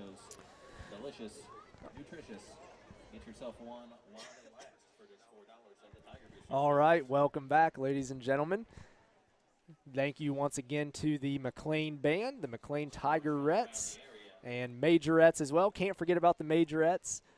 They do some really cool things with their batons that I could never dream of doing. I would hurt myself, so I'm never going to try it. Are you going to try that? No, sir. No, okay. I'd probably lose an eye. Yes, we don't want that, so we will stay away from those. All right, so ladies and gentlemen, what we're going to go ahead and do now, since we have a little bit of time, East Clinton does not have a traveling band, so we're going to go ahead and get to some Tiger trivia. We like to do Tiger trivia normally right before the start of the second half, but we're going to go ahead and get to it, do it now. So get your trivia hats on real quick, and let me find my questions. So before we get to this, make sure to leave your answer in the comment section of this Facebook stream. Again, the answer's in the comment section. The question is, how many statues and busts are located in the main high school area? This is excluding the auditorium and gym areas, as well as the new and old vocational buildings. Again, this is just the 3-story main high school. We call it the intellectual wing of the campus. How many statues and busts are located in that? You want to know how I know the answer to this, Mr. Lyons? I went around and I counted every single So you one. counted the one that is outside my room. I'll tell you that. I do have one there you just go. outside my room. There you go. So, real quick, what was that, Brad? He asked me if I can count that high. Well, you know what? Yes, I can, sir. Did you count all the Yes, ones in the I library? can. Yes, we did. We counted all those. They're mainly busts in the library. Yeah, So there's a few so in anyway, guys, here's what you do to answer, okay? This is Price is Right style. God rest the soul of Bob Barker. I had to throw that in, man. He's an American icon. Passed away this past week. So we're going to do this Price is Right style. That's the reason I gave Bob Barker the shout-out. So you have to throw out a number in the answers. The number has to be as close as possible to the answer or on the answer without going over the answer. If you go over the answer, doesn't matter how close you are, throw out a number. The one who closes it or gets it as close as possible and doesn't go over will win the Tiger Trivia prize. And again, your Tiger Trivia prize is a $25 Visa gift card sponsored by Sean Hickok at RoofX. You also get a cool koozie to go along with that. Not sure how to spell koozie, but it sounds cool. So, again, there is your question. We'll go ahead and leave that up. Go ahead and put your answers down. Give it your best guess, and we will announce the winner between the third and the fourth quarter. And with that being said, Mr. Lyons, we want to go ahead and get girls cross country as well. We didn't get to kind of them. got cut off there at the end. Yeah. We talked about the boys team. The girls team also ran down to Vinton County. Katrina Sturgeon, a senior, led them. And then we had the Mitchell twins, Ashley and Bailey, and then Veda Ponder also finished. Laura Stevenson ran really well down there. Unfortunately, she wasn't alone, but several girls got off track down there. Like the way the course was mapped out, there was actually a team from Parkersburg, West Virginia. I can imagine Vinton County get turned around. And unfortunately for that team, they had 3 or 4 girls go the wrong way and then get back. But, cross country had a really nice weekend last weekend. They're going down to Zane Trace tomorrow. So. Woo. What do they call that hill? Agony Hill, I heard. Hill. Agony Hill. They go from one hilly course to the next. Yeah, Yep. I remember running Agony Hill way back. I ran cross country one year in middle school, and it was every bit of agony. It was horrible. So yeah, Agony Hill, here we come. Certainly. So thank you for that update, Mr. Lyons, and for filling us in on the boys and girls cross country teams. Once again, guys, get your answer into Tiger Trivia before the third or fourth quarter. I'm sorry, between the third and fourth quarter, and we will announce the winner around then. We're going to go ahead and be silent here for just a few minutes before the second half starts. Arrivederci. All right.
All right, welcome back, ladies and gentlemen.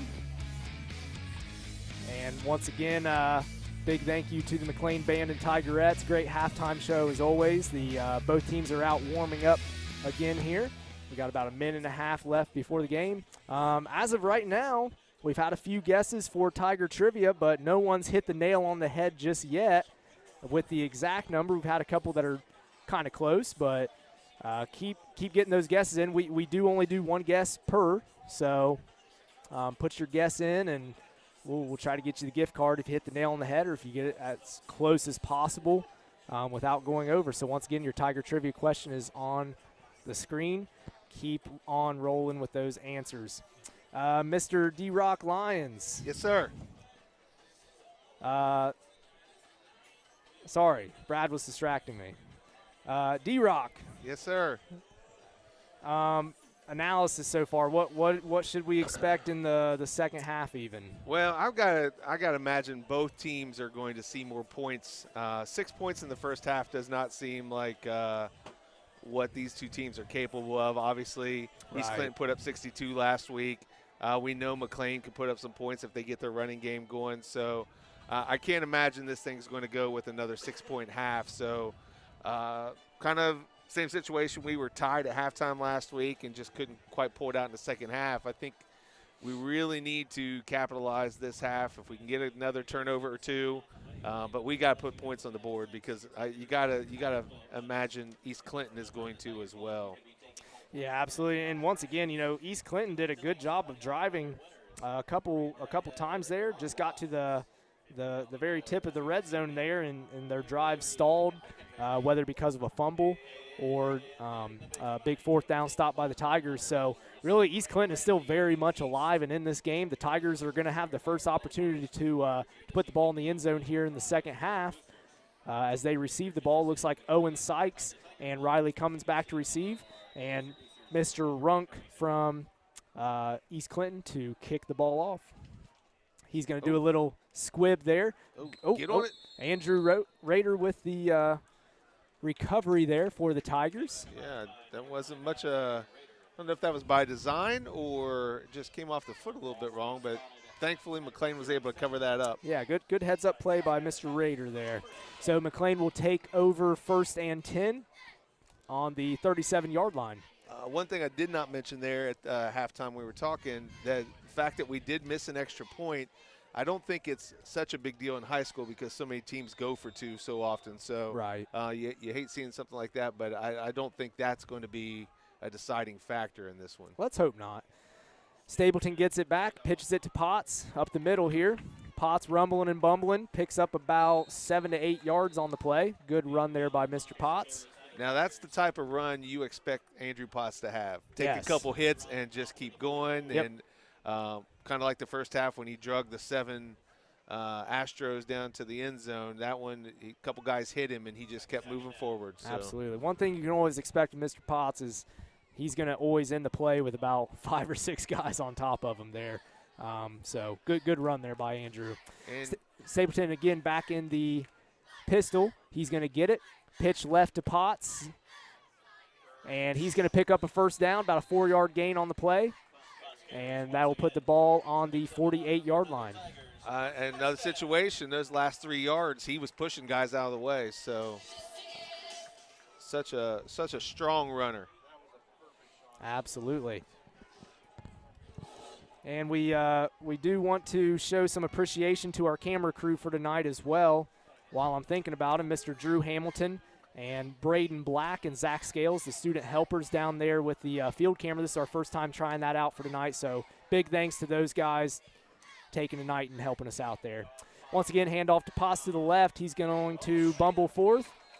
Gets hit behind the line, but ends up picking about 4 or 5 yards up on the play. Yeah, I mean, it looked like he might have been slowed down or even stopped there behind the line and gets 4 yards out of it. I mean, again, we're seeing your traditional Andrew Potts types of runs right there where you just almost bully guys. And, again, give some credit to the line. They're giving him a few steps before he's getting hit. Not that time, but the 2 times before, he's getting 3 or 4 yards before he's getting touched. Absolutely. Him and Peacock both just doing a great job so far tonight with second chance yardage.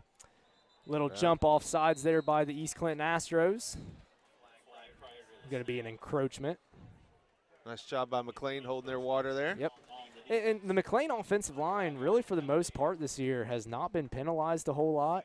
You know, last year we saw some penalties, especially after plays, by some of the offensive linemen, some of the other guys on offense as well. This year they're staying really disciplined out there. Certainly, especially last week, too, when I felt like Paint Valley might have been trying to taunt them a little bit, and they kept their cool.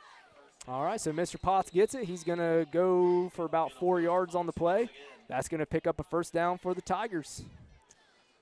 Ball in their territory. Really good drive here to start the half. We're methodical, 3-4 yards at a time, 5 yards maybe. Potts just wearing down this defense, it looks like, on this drive. Absolutely, and looks like sophomore Caleb Fryer's in on the offensive line. Connor Frazier at tight end doing a good job of pushing those Astros back a little bit. Keeper by Stapleton. Well, I mean, we called it at the beginning, right? You give it to Potts, you give it to Potts, you give it to Potts. Hey, here's a keeper. Surprise. Well, I don't have to admit, I thought Potts had it. I did too. I did too. My eyes stayed right on Andrew, and he stopped, and I'm like, why is he stopping? And sure enough, Drake pulled it out and ran. And Great job. Those guys have been in the backfield together, you know, quite a few years now, and they're comfortable, I think, having that chemistry there. So good keeper there by Drake. Good blocking again by the receivers. All right, so Stapleton in the pistol set again. First and 10. He's going to give it to Potts this time. Potts is going to take it for about 4 to 5 yards on the play. Yep. Once again, positive yardage each and every time. Had an Astro try to trip him up. He stepped right over him and got 5 after that. So, let's see. The sign's saying 3rd down and 5, but I think it's 2nd down and 5. I do believe it is 2nd. Yeah.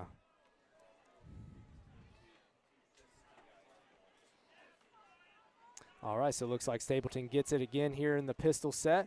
Hand off to Potts once again. Why not? He's going to juke a couple East Clinton Astros, and he's going to pick up the first down. Chains are moving. Once again, why change the play when you're just going to pick up 6-7 yards? And you've seen all the facets of Andrew's running game on this drive. He's bullied guys over. He's eluded guys. He's stepped to the side of guys. So the quickness, the elusiveness, the power, you've seen it all on these runs from Andrew. Yep. Tigers in their old-style Urban Meyer offense here, giving it to the power back. He's going to only pick up about a yard on the play. And that's what I like about the Tigers offense. They're really spreading it out, making East Clinton get out to the outside, but still giving it to Potts up the middle for positive yardage for almost all their plays so far. So that was, I think, the first time I've seen on this drive East Clinton stop him for less than 3 or 4 yards. I think I was looking down here, Aiden Conger, number 2, got him around the legs and upended him that time. So, yeah, good play by Conger there from East Clinton, making that stop, taking away a little bit of momentum here. Tigers are going to pack it in just a little bit more this time. 1 tight end set. Potts again to the left.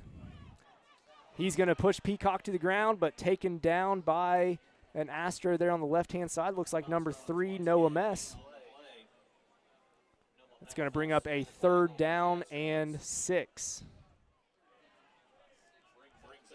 So Tigers with their first 3rd and long yardage of this half. You got some options down here, and we talked earlier. I mean, you get down this far, you might be planning out 2 plays in this situation rather than just 1.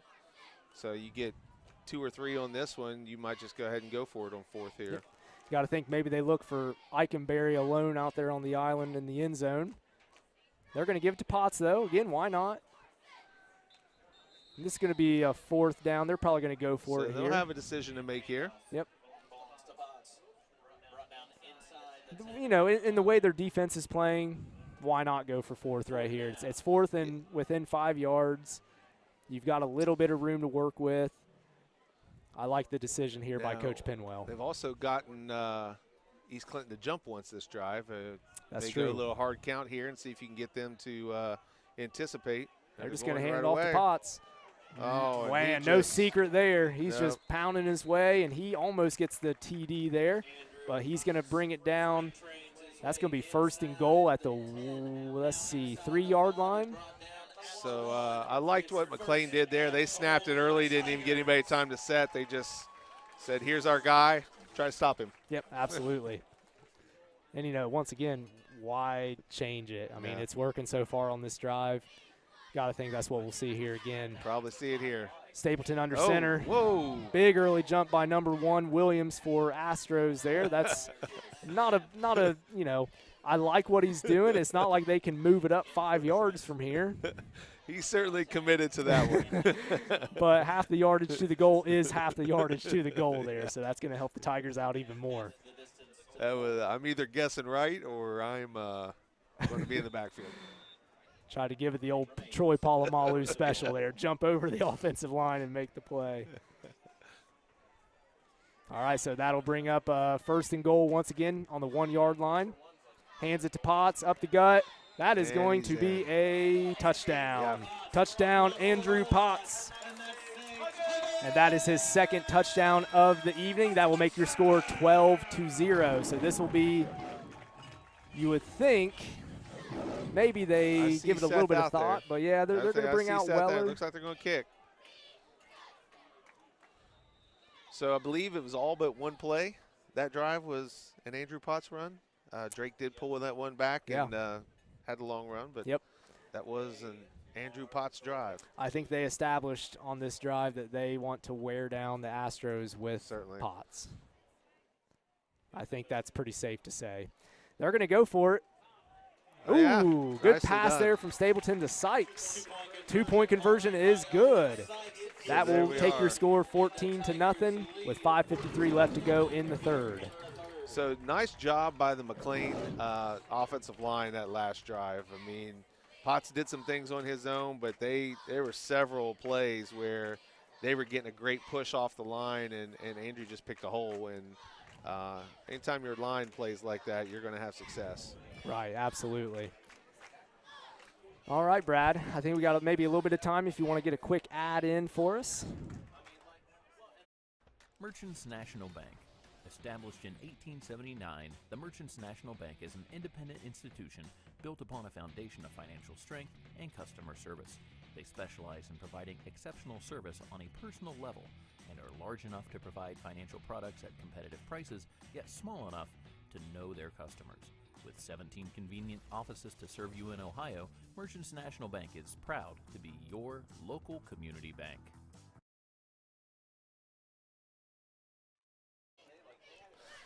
All right, we're here for McClain's kickoff. Seth Sauce Weller will be teeing it up. So we've tried to stay away from the running backs and receivers of East Clinton most of the time here. Kicking off kind of deep. Peacock with it. Last guy you probably want to kick it to, but he's going to take it up the sideline. He is shifty. And you see there why a lot of people don't want to kick to him. Yeah, Eli Douglas, number 19, brings him out of bounds on the play. But good field position for the Astros. And Certainly. Once again, don't kick it to that guy if you can. Yeah, You I mean, can generally he gets, avoid it. a little bit of momentum, a little hole when he is gone. Yes. Once again, 5 touchdowns on the night last week versus Fayetteville, 235 yards rushing. We're seeing why. So if you had him on your fantasy team, you probably won last week. You probably won. Yep, I would agree with that. Fantasy football coming up. Well, I guess you already had to make your lineup Yeah, last night because of the started. first NFL game. So there you go, I'm sure folks. a lot of people were playing Patrick Mahomes. I'm sure they were. Sure they might regret that a little bit today. All right, Tigers on defense again. Hand off to Peacock to the right. First action we've seen from him and the East Clinton offense this half. He's going to take it for a 5-yard pickup. Good job there by the Astros wide receivers, giving him a little bit of room to pick up there on the right-hand side. Yeah, he started to cut it inside, and I think he started to bounce it out, and we kind of rode him out as well. So it's probably the biggest gain he's had around the edge tonight. I would not disagree with that. He's had a good game inside the hashes, but outside we have contained him pretty well. You're right. Peacock gets it. Once again, shifty. Trips over his own feet there, but Pretty not nice, before getting about 4 yards on the play. Thought Andrew Rader there might have had a chance to get him in the backfield. Nice block there at the last second. That will bring up a 3rd and 2, it looks like. Once again, you got to think maybe a little bit of misdirection here by East Clinton. Give it to Peacock somehow, or heck, give it to Williams or someone who's a little bit shifty as well on a jet streak like they have in the past. My money's on Peacock. My money's on that too. All right, so Runk will line up in the pistol once again. Peacock's going to get it up the middle, and he's going to take it for a big gain. Oh, and he's loose. He's gone. Yep, he's gone. Yep. And touchdown, East Clinton. Just like that. That will make your score 14-6 with 4:47 left to go in the 3rd. McClain still up on the Astros, but Astros look good on that drive. Well, we said we didn't think either team was going to stay with the amount of points they had there at halftime. 6-0 just seemed like a really low score for these two teams. And sure enough, they both got on the board here in the second half. Yeah, and once again, you know, one of the keys of the game, occupy the space outside, right? We did not there. We've got to contain him. Can't let him bounce to the outside. Well, we saw what happens. In that pistol set that time, he got a good running start. Yes, he did. Good blocking up front. Yeah, once he got that hole, he was full speed when he hit the line. All right, Runk back to pass for the 2-point conversion. He was looking for 14, Clayton Kimmy in the end zone, but no go there. Good stuff at the line by the corners. That will make your score, or I should say leave your score at 14-6. Tigers up on the Astros. Yeah, they decided to go for 2. Looked like a combination of our defensive backs and maybe even a couple Astros getting in the way of each other there kind of led to that pass really never got to near one of the Astros receivers. Timing play that just wasn't timed out. Yep. And again, as a cornerback, you try to disrupt that as much as possible, and you try to stuff them at the line, and that just really interrupts that timing. Tigers did a good job there. Once again, guys, quick reminder, we will give the results of Tiger Trivia between the 3rd and 4th quarter action. So if you want to get another guess in just a first guess in before then, how about that? Go ahead and do that. Leave, again, your answer in the comments section. So I can't just start at 1 and go 1, 2, 3, 4, 5, 6, 7, 8, 9. Don't you wish. You're from Hillsboro, right? Graduated from Hillsboro. I taught for 9 years in Washington Courthouse. So, originally from Hillsboro. I never thought I'd have been at McClain. Hey, here I are. am. Love it here. here. You are. Love it here. We love having you here, man. All right, kick to Owen Sykes. He's going to bring it back up the middle. He's going to get some room. He's going. Nicely done. Very good return there by Sykes. Oh, ball's Fumble. on the ground. I think McClain recovered it. Looked like maybe Eli Douglas. No, T.D. Matisic with the recovery there for the Tigers. Good Johnny on the spot play by T.D. Well, I don't think either team had a full kickoff in the first half, and we've just seen why neither team probably did. You got to think maybe some more squib kicks are coming. Certainly. Coming their way. Good return there by Owen Sykes. A little loose with the football there at the end, but good heads-up play there by T.D. Matisic to recover. That will put the ball on the Astros' 48-yard line. So Tigers threatening here. Best thing you can do is answer. Absolutely. Another touchdown for us would be I'd say we're going to see another heavy dose of Andrew Potts here. Right. Or we could see something totally opposite, maybe a little bit of play action. We've seen Drake roll out off of an option to the sideline. He's done that a couple times, but it looks like we may have a timeout from East Clinton. Oh, official timeout. Sorry. So they're going to confer real quick. Looks like yeah. Coach Olds is wanting to discuss something with the head referee there. So while that's happening, maybe we'll hand it off to you, Brad, and let's get a quick advertisement in. Quality Paving. Quality Paving is a family-owned and operated business, and they've served Southern Ohio for 12 years with one goal in mind: to provide their customers with a project that they can be proud of. Quality's attention to detail is second to none, and they feel that your investment in your driveway, parking lot, or road needs to look great and last for years. Cutting corners is not an option. They complete each project with the best material to ensure a job well done every time. The Rusty Keg.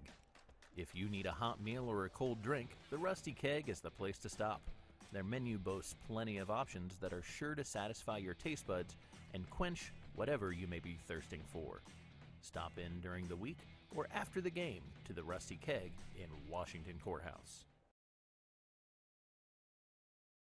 Southern Hills Community. All right, so looks like the refs are done conferring here. Tigers will make their way back out onto the field. The meeting has been adjourned. Meeting has been adjourned. Don't know what exactly they were talking about there, but maybe they were just asking each other what they're doing for the Ohio State game tomorrow. Must be. So who knows? Which parking lot will you be in tomorrow? I wish. Stapleton back in the pistol. He's going to hand it off to Potts here. Potts is going to bumble for about 8 to 9 yards. Almost gets away from a slew of Astros. I mean, we got streaks of Tigers. Why not? What about Astros? Is that like a meteor shower or something? A meteor shower of Astros. There you go. A shower of Astros. A shower of Astros. Yep. All right. So it looks nice like job by Andrew kind of stepping his way through there. That'll bring up about a 2nd and 3 on the play. Same formation here. Stapleton will get passing down. Yeah, it would be. They're going to hand it to Potts, though. Good decision because he's going to pick up a first down and then some. Yeah. Good touchdown-saving tackle there by Peacock coming up from his safety position. Not before Andrew Potts picks up about 10 to 15 yards on the play. Good blocking by the line there, and then just nice speed by Andrew getting to the outside. Absolutely. Once again, Potts, that deceiving speed, he breaks it off to the outside, and he is a scary man coming down at you once he gets a full head. Certainly is. All right, so that will bring the Tigers here. They're going to have dual wide receivers to the left. Riley Cummins on the left as well at a tight end spot. They're going to hand it to Potts up the middle. Just no one there. He's just gone. Dyson. Oh, nice Once tackle. again, Peacock. No. I'm sorry, that was number 0, Ryan Burns. Once again, a good tackle from East Clinton's Ryan Burns, but Potts picking up some just thrashing yards on that play. The line just opening up holes Yes. at this point. They're just giving Andrew, he probably had 2 or 3 holes he could have chosen at that point. And you know, normally I hand it to the Hog Malleys pretty early in a game. I haven't done that yet. I'm kind of ashamed of myself. But the Hog Malleys, Jaden Allison, Cade Sponsel, and Gunnar Bodie and the crew, they're doing fantastic. Drake keeps it going to the left. That's going to bring up a second and goal from about the 7-yard line. It's about the 3rd time we've seen Drake do that today. In today's game, you just got to have a quarterback that can read that sort of play. It's part of every team's package at this point. Absolutely. Even quarterbacks that may not want to run it. Yeah. You still got to know how to do it, bub. It's just here to stay probably. All right, so Stapleton back in the pistol, hands it to Potts once again up the middle. Just a big hole up the middle, but the DNs kind of come in for the Astros pretty quickly. Number 2, Aiden Conger with the tackle for the nice Astros. job by the Astros kind of gobbling him up that time. They've been pushed around the last couple plays, and they got to Andrew that time. So T.D. Matisic will bring in the play for the Tigers. We got about 2 minutes left in the 3rd quarter. 3rd and goal from it looks to be about the Astros 5-yard line. See if the Tigers can punch this in here and have a nice answer to the Astros scoring drive. Stapleton in the pistol, gets it, hands it to – no, he keeps kept it. Nice job. Great keeper there by Stapleton again. He takes it into the end zone for a Tiger score. That makes your score 20-6. McClain on top of East Clinton with 1:44 left to go in the third. Great drive. You needed that. The Astros grabbed some momentum after that long run by Peacock last drive, and it just waltz right down the field and punch one in. That's a huge drive for the Tigers right there. All right, so Stapleton's going to ask for it in the shotgun again. There it is. There it is. We saw that. Yep. Was that last week we saw that? Yep. And a flag. We got a flag. Got a flag. Figure that play stands. Someone might be talking down there at this point.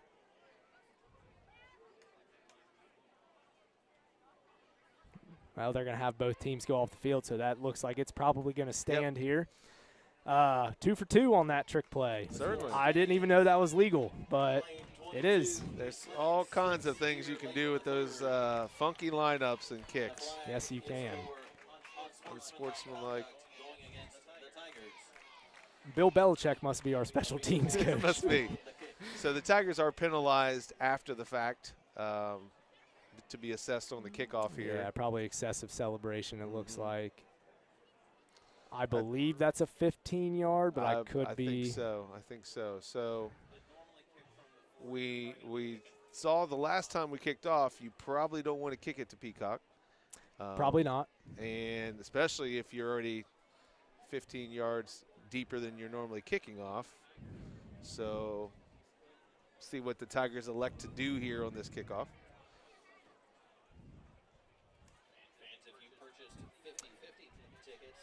All right, so 1:44 left. Once again, one more reminder, guys.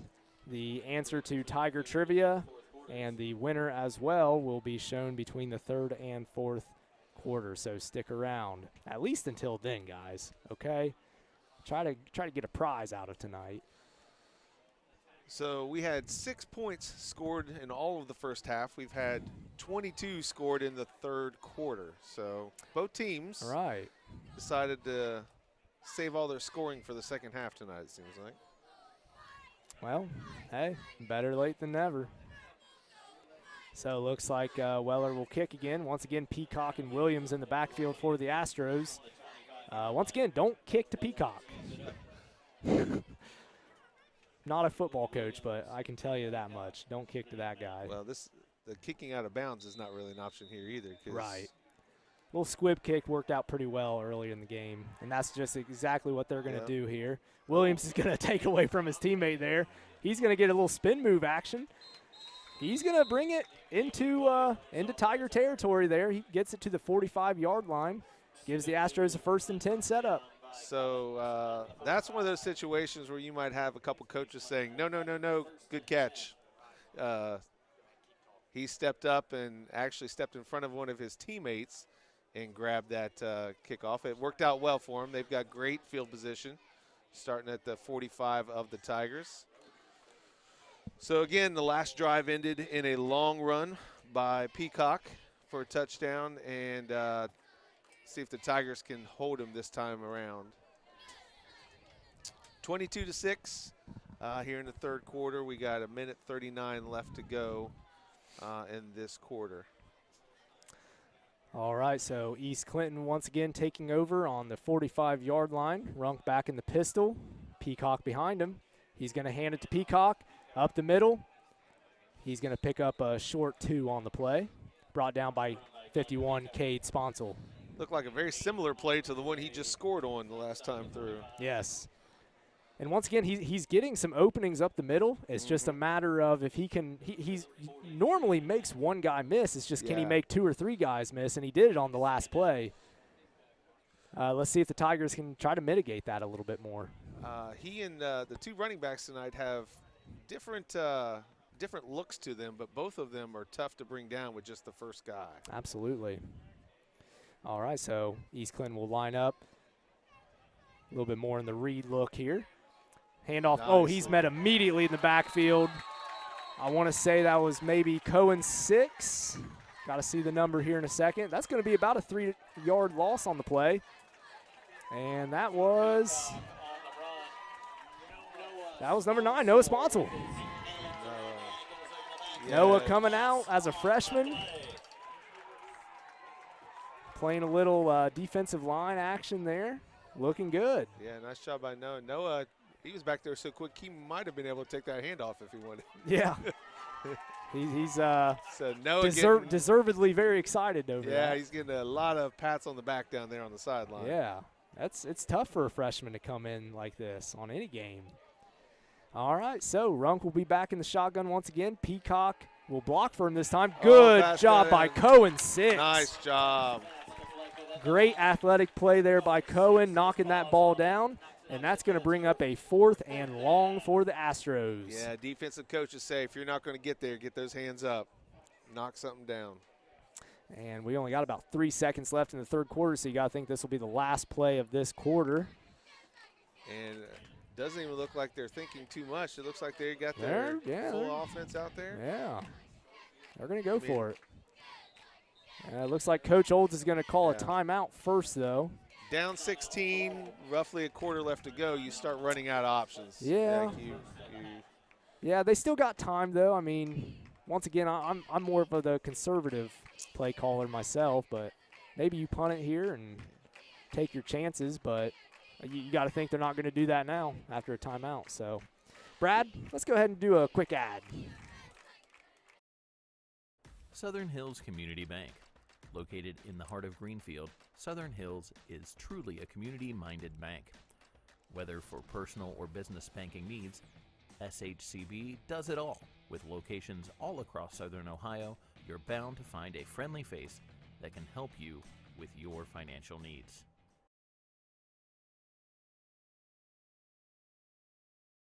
Stewart's Pharmacy. Are you looking for a pharmacy that does more than just hand you a prescription in a paper bag?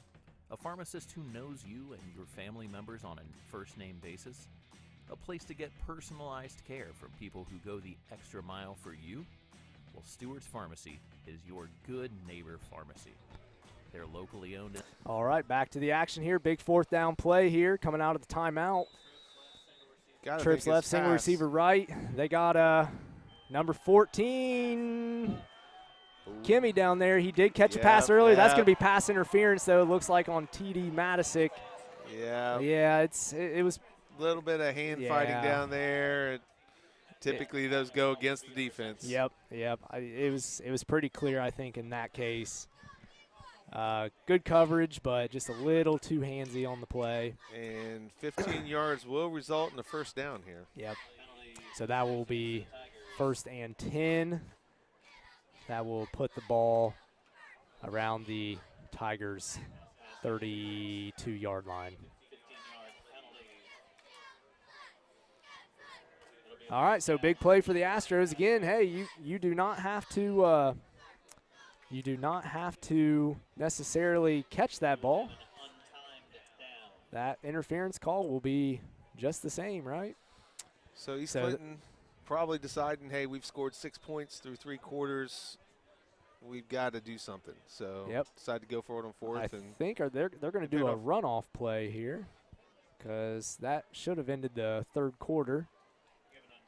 But an untimed down, off a penalty. So yeah, we're untimed down here. Technically still in the third quarter here. Technically. All right, so 1st and 10 here for the Astros. Runk is going to look right. Receiver that time, down. Great coverage there by Madisick, locking Kimmy up, and that will definitely bring it into your third quarter action. Your third quarter score, McClain 22, East Clinton Astros 6. Still a tight game. Yeah, I mean, we saw the stats coming in from East Clinton last week, the fact that Peacock had 235 yards, 5 rushing touchdowns. You don't know in that situation what kind of passing game a team has, but their quarterback throws a nice ball. Yeah, he does. So I mean, they can complete some passes. So thankfully they haven't completed too many tonight. All right, guys, Tiger Trivia time. We do have a winner. Well, I mean, we kind of had 2 winners, okay? We got to explain ourselves here a little bit, okay? So bear with me. I'm going to look like a real jerk here, okay? But not as much as I will.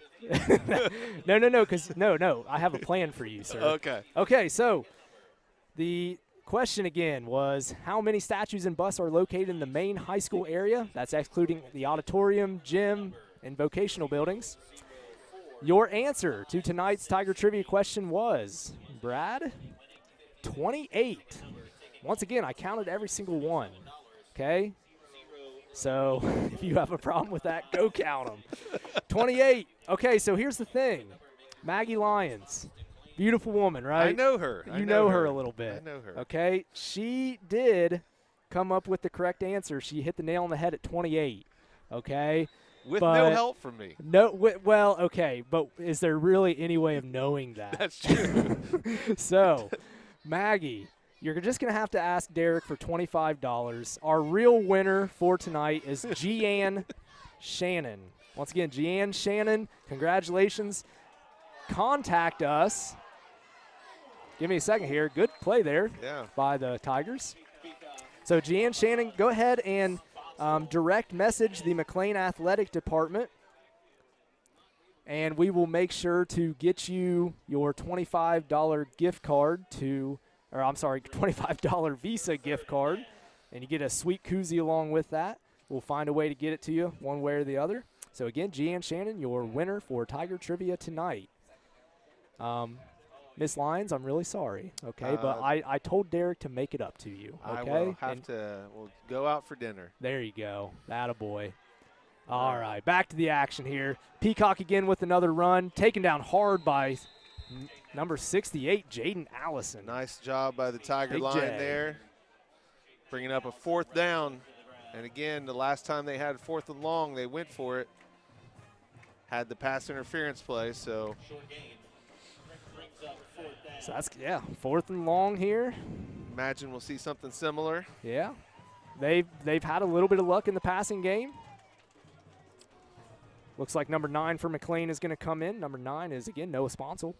He's going to replace Jaden Allison. Going to be a little bit of a pass rusher here. All right, so Runk is going to be back to pass in the shotgun. Peacock beside him, 3 out wide. He's going to look right, looks left, pressure by Sponsel, and he's going to get sacked by Noah Sponsel. Nice Few job. Tigers come in to clean up the play. Noah Sponsel, big freshman coming Noah in. Sponsel coming up big. Yes. 2 huge plays on that drive by Noah. And again, everyone's out to congratulate him. Nice job. The quarterback was looking Kimmy's way again, and good coverage to start with, and then the line broke down, so Tigers getting pressure. Put the quarterback on the run, and Noah's there to inflict the sack. Bring the pain. All right, fan favorite, Noah Sponsel. Big sack. 10:26 left to go in the game. Stapleton in the pistol. You're laughing, Derek. I would assume Maggie hates me now. We're getting low ratings from 700 Van Diemen Street right now. Oh, no. Well, guys, you heard it. Try to get on Google and give us 5 stars so we can get that rating back up. I might have to go above $25 on the makeup. Yeah, you're really going to have to make that up to her, man. So have at it. Love you, Miss Lyons. All right, here we go again. So 2nd down and 4. Stapleton in the shotgun with Potts beside him. Matisic and Eikenberry out wide. He's going to get it here. Little reverse to Riley Cummins. Picks up the 1st down. Gets about 5-6 on the play That's a little misdirection there. Absolutely. So Riley Cummins with the big reverse play there.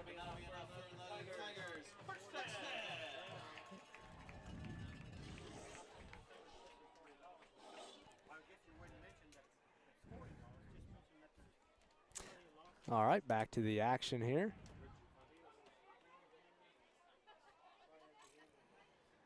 Got a couple more wide receivers out this time. Got to think this will be a handoff to Potts here, and it is up the middle.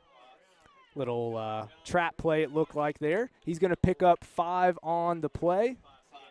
That's going to bring up 2nd and 5. All right, so see if the Tigers can keep pushing the ball here.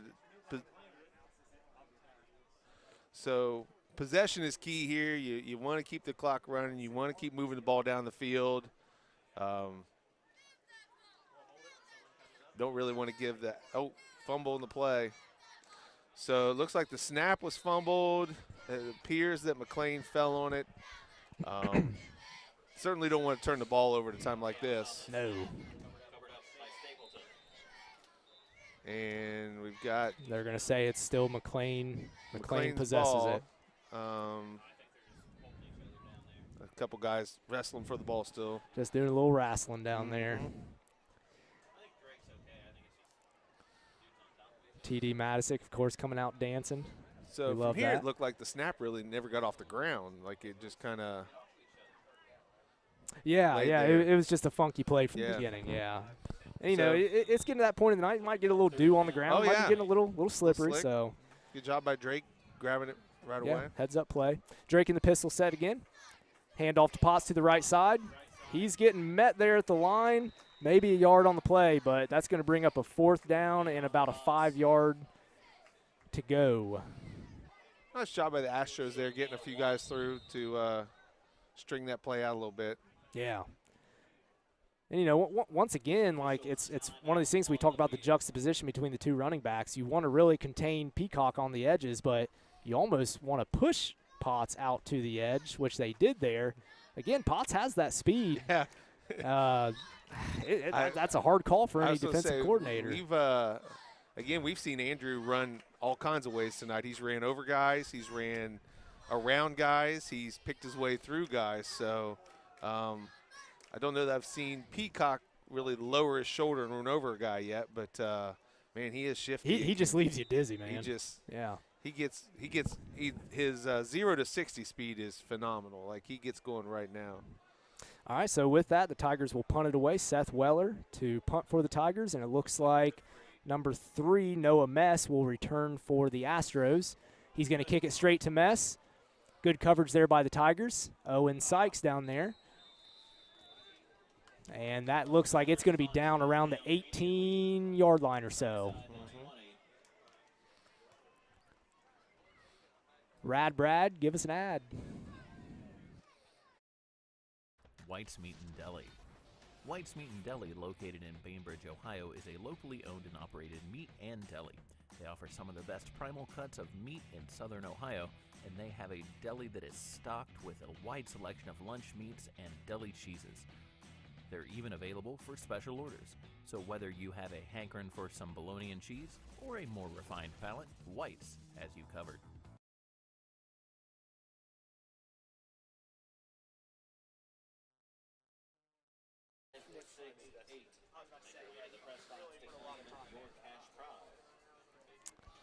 So East Clinton will come out of their stoppage here. They're looking to try to get the ball down the field, trailing 16 points at this point. 7:47 left to go in the game. McClain leading 22-6. Refs are going to call the play dead here. Didn't get the call. It looks like an equipment issue. We got tape hanging off. That can be pretty dangerous. All right, so Astros will ensue here. Runk in the shotgun.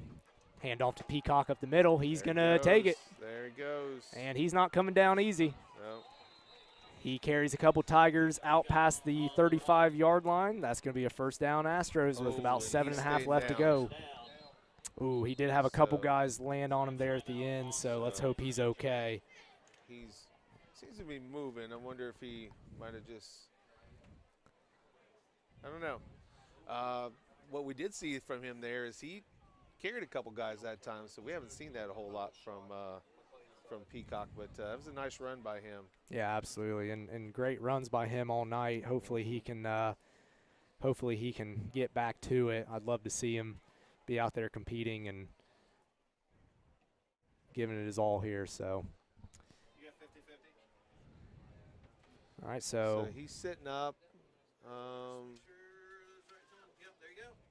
Sometimes you get stepped on, or cleat slides down your leg, or.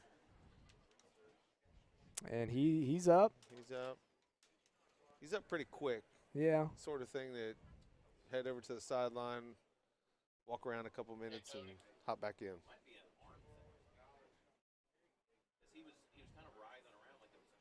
All right, so he is going to walk mostly on his own power off to the sideline. Yeah, he's got a little bit of a limp on the way over.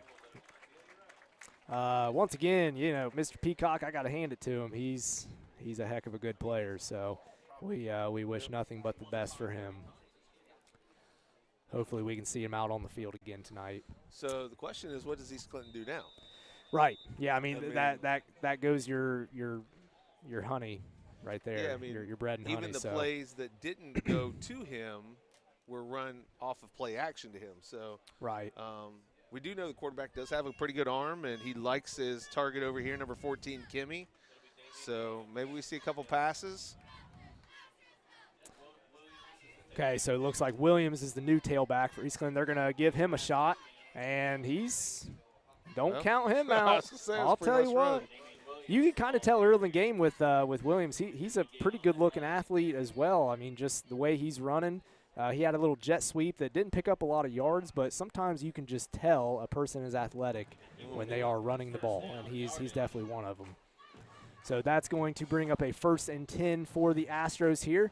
They're going to have to play hurry up just a little bit here, about 6 minutes and 40 seconds left to go. That's going to stop the clock. All kinds of movement on both sides here. I guess we'll see if that's either a false start or encroachment here in just a hot minute. I think Williams took off a little bit too early in the backfield, and then that might have drawn the Tigers across the line.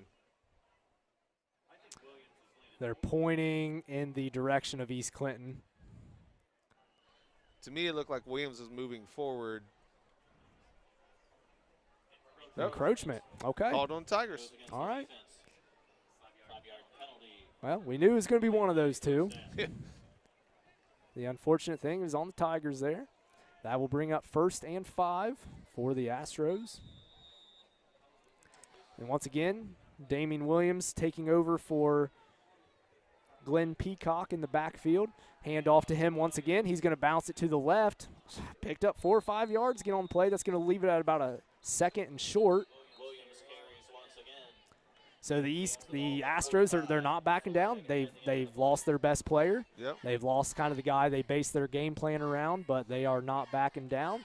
Next man up. Got a personal foul against the Tigers. All right. Well, this is not what you want to see if you're the Tigers. Exactly. Yeah. I mean, these are some of the penalties that we saw last year. Yeah. Some of the undisciplined things that ruin drives or extended drives for the other team, and plus the biggest thing is stopping the clock for East Clinton right now.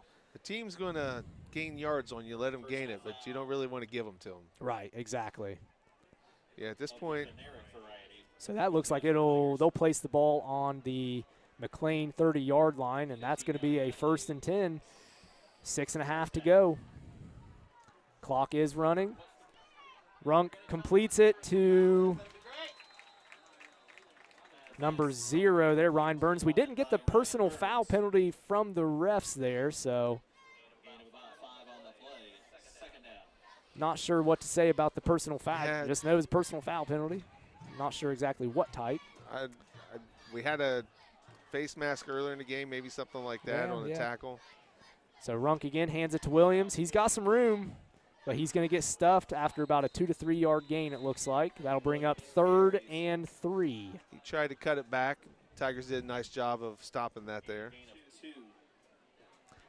You know, as the Tigers defense, what do you do in this situation, Derek? I mean, you take out the opposing team's best option. You pack it in. Do you be a little bit more aggressive here? It looks like Williams is trying to get to the outside a little bit more. Ooh, good play there once again by Cam Medley. Still having himself a game, stuffing the run, and having some pass breakups. Runk continues to look to number 14, Kimmy, over there. It seems to be his favorite target. So we had a couple McClain defensive backs over that way. And Kimmy, of course, he had earlier in the first half brought down a long pass and came close with another one. So he definitely is the favorite target of Mr. Runk there. So 4th down, I imagine they're going to try to keep the ball on the ground. They've had a lot of success in these short yardage situations, especially on 4th down. they had the long Peacock touchdown off of a 4th down play. So, but they're spread out. Yep. Handoff to Williams again. He gets stuffed at the He line. did not get it. By a gaggle, or I'm sorry, a streak of Tigers. A streak or an ambush of Tigers. An ambush of Tigers. Or a pride, whatever you want to say. Huge stop by the Tigers there. Good stop. Good stop by the Tigers. Bend but don't break on that That's situation. Right. And, you know, the best thing about that is they take a little bit more time off the clock. Certainly, certainly. I would assume that was in Mr. Pinwell's master plan. Yeah, I imagine with 5:17 left here, you're going to see quite a few running plays. Yep. I will say Drake's done a nice job of pulling the ball out of the handoff a couple times tonight and gotten some nice yardage. He even got a touchdown on one of them. So you might even see a little bit of that happening during this drive. Can't imagine you'll see too many pass plays, especially early on in the game. We saw a few that were very close to being picked off. That's the last thing you want right now. So Stapleton in pistol, pitches it to Potts to the right. He tests that right side of the defense. That's a fumble. Number 2 for Aiden Conger. He's going to take that back, and he's still going. Eventually brought down by Stapleton. And it was definitely a fumble. He had it in his hands before Potts went down. Just kind of took it away from him. Hand it to the Astros. They're not giving up yet. No. Very little time lost on that. So I do believe that was McClain's first turnover of the night. Yes, it was. Still lead the turnover battle 2-1, I believe. But you can't. This is deep in their territory. Yes, it is. You're giving the Astros the ball. And remember, the Astros, even if they score here, they do have to convert 2 two-point conversions just to tie it up. That is true.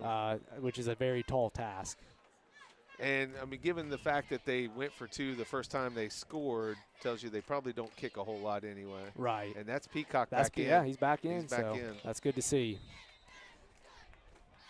All right, so he's going to take that for positive yardage, slipping and sliding his way out of the McClain defense. Slow to get up. And that Tiger seems to be Owen Sykes filling in at the outside linebacker position. Looks like Cohen 6 is going to come in for him. He's going to shoo Noah Sponsel back onto the field. Yep. Oh, and we're going to blow it dead. Owen was not going to make it, I don't think. I think the coaches were trying to get him to go down for injury because he's clearly injured. Certainly. So good call there by Owen to get down and do that for the team there. All right, so as that action is going on, Brad, if you would, I know we're probably cycled through most of our ads or all of them, but go ahead and give us one for now. White's Meat and Deli. White's Meat and Deli, located in Bainbridge, Ohio, is a locally owned and operated meat and deli. They offer some of the best primal cuts of meat in southern Ohio, and they have a deli that is stocked with a wide selection of lunch meats and deli cheeses. They're even available for special orders. So whether you have a hankering for some bologna and cheese or a more refined palate, White's has you covered.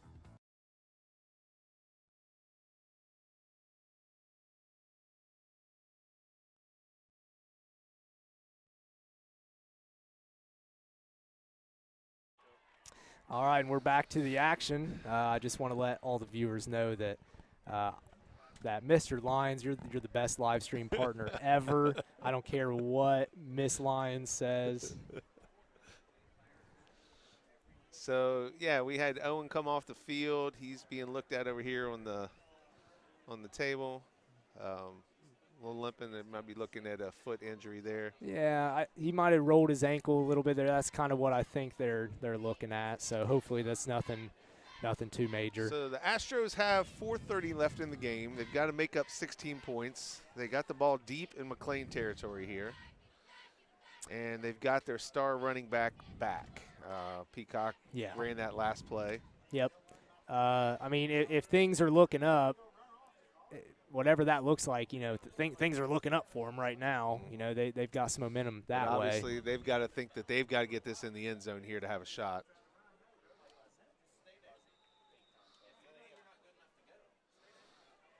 So snaps taken off, hand off to Peacock.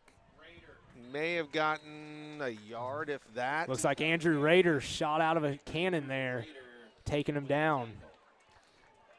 So that's going to bring up I think it's third. I think it's third down. The sign says first. Yeah. There we go. They're changing it. All right, so Mr. Runk back in the shotgun. He's got trips out wide to the right. He's looking that way and rolling that way. Big play by Jaden Allison and Andrew Potts. Dual knocking that down. Big play by the two Tiger seniors. So stops the clock for the Astros, so they got a chance to kind of think about what they want to do. But obviously they've got to go for this. 4th and about 8. You'd think it's a passing down. You would think, yeah. But I mean, and we haven't really seen any screens out of them. You got to think with someone like Peacock back there, maybe getting him out in some space with a couple hog malleys ahead of him or a couple wide receivers blocking. I don't know. I'm not going to pretend to know I know anything about the Astros. Well, I mean, but they've got Peacock in it. Williams seemed to be pretty shifty when he was at it too, so they've got some options. Yeah. If they want to throw something out there to the flats. And you know, like we've said, Kimmy seems to be Runk's favorite target. So, you know, there's 3 viable options, I think, for the Astros on a big 4th down play. Under 4 minutes left to go. The last couple straight pass plays the Astros have tried, I think the Tigers did a really good job of covering receivers and making it really difficult for Runk to get that pass completed. So I think you might be onto something. Like you almost have to try, if you're going to pass a screen pass or something that isn't just your straight traditional pass play. Yeah, I mean, the defensive line, I feel like, especially the second half, has been very, very aggressive. Yeah. So, you know, as the opposing offense, you may want to take advantage of that. So, well, I mean, we've seen the defensive line and especially Noah Sponsel's been getting in on those pass plays. So, I feel like the Astros line that's been very effective at some points in their run blocking might have had a little trouble with their pass blocking here recently. Sure. So. And you know, kudos to them. I haven't seen too many teams in the past 2 years keep up with our offensive line and defensive line, but they've done actually a good job tonight. I got to hand it to them.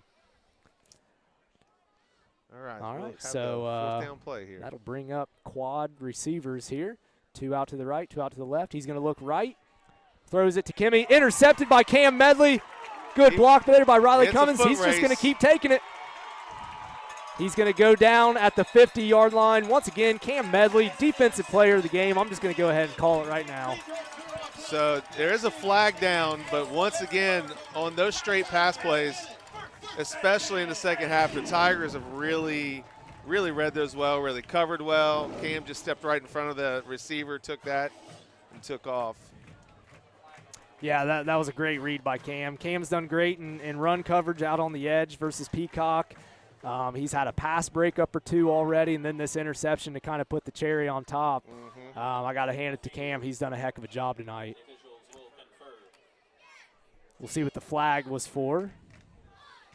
So as they're sorting this out, I do want to point out again, the Astros have scored 6 points, and they scored 62 last week. Right. So, I mean, great job by the Tigers defense tonight.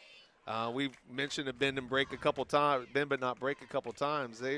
Astros have moved the ball, but yeah, and you know, let's remember this. Just like last week's game between McClain and Paint Valley, you get down to the goal line. This game could be a lot closer than even what it is right now. So that's going to be a blindside block by McClain there, and that's going to move the ball back. But once again, interception still stands. And you have 3:47 left on the clock to waste. That's a tough call for a youngster. Like, you see a guy, everything shifts, and you're now on offense, and you see a guy, you just want to make a block, and you just want to see guy hit guy. Yeah, right. That's what they teach you in football. See guy hit guy. Yeah. And he did his job. Just and you get a flag for it. So. Well, there was a time in football where that was the most celebrated play. Yes, it was. It's been over the last, 15, 20 years that has now become illegal. But and, as much as I hate it as a fan, it's good. It needs to be in there. It needs to be in there. So, But, yeah, as a fan, you don't want to see it. All right, so that will bring the ball back to the McClain 15-yard line. So once again, 3:47 left in the game here. McClain in possession. Run the clock here. Yep, let's hope we can keep a hold of that ball here this time. Stapleton and he hands it off to Potts. Potts is going to run and gun up the middle there. Again, shows that speed. Yes, indeed. Saving tackle by number 1, Damian Williams. Yep. So once again, and offensive line, the Hog Malleys up front, just doing Hog Malley things. Great first play for a drive. Let that clock run. And they are just going to be content with that, absolutely. Yes. Why wouldn't you be? You get in the situation here where you don't snap the ball till it's deep in the count. They're going to bring Riley Cummins back there in kind of like an H-back, fullback position. He's going to be a lead blocker for Andrew. Oh, Andrew throws an East Clinton defender down to the ground, picks up about 6 yards on the play. Nice job by Potts, just shucking the East Clinton defender aside and grabbing 5 yards, 6 yards. I think I'm finally going to have to concede to Mr. Potts on Monday and tell him that, yes, indeed, he's pretty fast. So as much as it's going to pain me to say it. Have you ever challenged him to a race? No. Oh. Oh. Yep, officials timeout. We got a sick Mr. Potts there. So, well, he certainly has earned that. That's for sure. So, crowd, of course, giving him some applause there, as should be. Working his tail off as always for the Tigers. Yep. So Andrew Rader looks like he's going to come in for Mr. Potts there.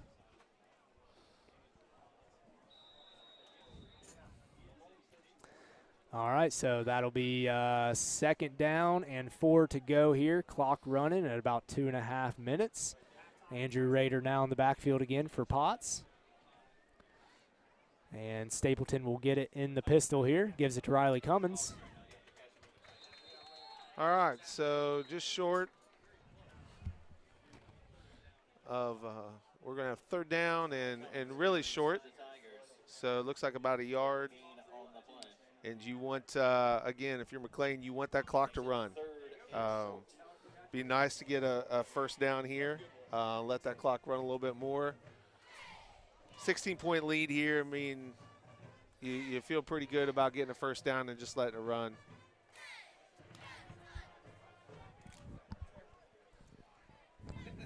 So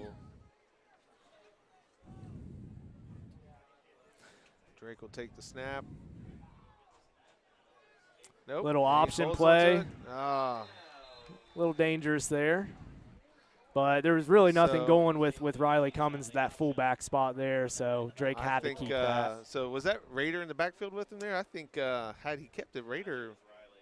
Oh, was it Riley? It was Riley, yeah.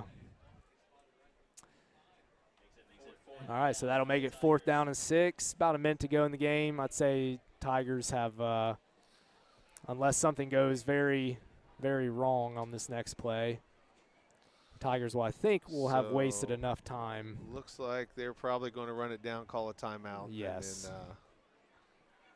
then, probably choose to punt. Yeah, they could probably let it run down all the way if they wanted to here. Now, remember, the Astros on special teams, there have been a couple times where they have been close to tipping these punts. So yes, indeed. If they elect to punt here, they got to keep that in mind because it has been close a couple times. So basically you tell Seth here, just get it off. All right, so both teams will go back to their sidelines to confer here. Once again, 42 seconds left. 4th down and 6 for the Tigers. And they are, well, I guess we'll see. I shouldn't say that they will be punting to the Astros, but we will see. You got to assume they're going to punt here. I mean, again, big shout out to the defense tonight. Again, holding a team that scored 62 last week to 6 tonight. Peacock's had a nice game, but he's not had 235 and 5 touchdowns, obviously. Correct. So, yeah. And again, I want to give a big shout out to Cam Medley. I think he's definitely done a fantastic job out there on the edge tonight, both run and passing. He hasn't given up a big play all day over on his side. He's made a few awesome tackles, that big interception. Got to hand it to Cam Medley. I think he set the tone early on. I mean, and it kind of takes the wind out of your sails if you run some plays that have been successful and a guy stops you short of where you think you're going to go. Right, absolutely. Weller back to punt. Once again, pretty close there on that. He gets a pretty nice punt off. Yes, he does. Williams is just going to go ahead and take it. Yep, takes it on the run. Again, he's showing a little bit of speed there. Cuts it to the middle. Gang tackled, but in his own territory there. Yep. Or in the McClain territory, sorry. He's going to be brought down by number 56, Tristan Dowden.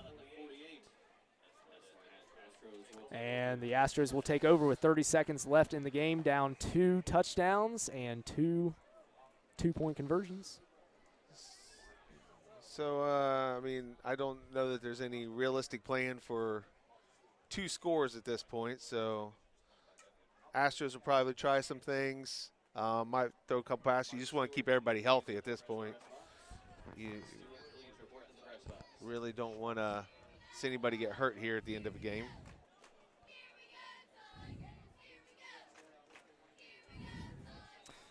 All right, so the Astros will come back out with 30 seconds to play. No one claimed it or anything like that, so you're lucky to. All right, so Peacock's still in there. Good Run pressure back there to by pass. Cohen 6.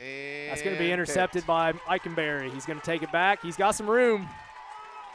And little Braxton Miller hesitation there. He's going to be brought down at the 25-yard line of East Clinton territory. So That will be, that I would say will- that will be your game. That will do it. I'd say we have probably a kneel down, and that'll be the end of it. Mathematically, I'd say we're pretty comfortable saying that'll be game. So once again, probably an obvious passing down, but the Tigers have done a fantastic job in the second half against the pass. Yes. Yes, they have. I think that's their 4th turnover total that they've taken from the Astros tonight, but they've covered all the receivers well, couple picks. Astros really only in the second half could do anything with the run, nothing with the pass. And Drake Stapleton will be under center, taking in the V formation. Yep. And he's going to take a knee to end the game. And that'll be it. That'll be it. Your final score, ladies and gentlemen, is going to be McClain 22, East Clinton 6. For the 4th game of the year for both teams, that will help McClain progress to 3-1 on the season, and East Clinton at 2-2 on the season. So congratulations to the Tigers, and once again, hard fought by the Astros. They had a couple unlucky breaks down beside the goal line. You know, those could have went really either direction, I think. A little bit of luck, I think, helped there, but yeah, that fumble early, I think, was kind of the turning of the tide, I felt like. So once again, good solid play by both teams there. You know, in terms of offensive player of the game, I got to hand it once again to Andrew Potts. Just rumbling and bumbling. I'll need to get the exact yardage if I can. But, you know, a couple touchdowns there. Drake Stapleton did a good job of performing that read option where he would keep it to the left or the right.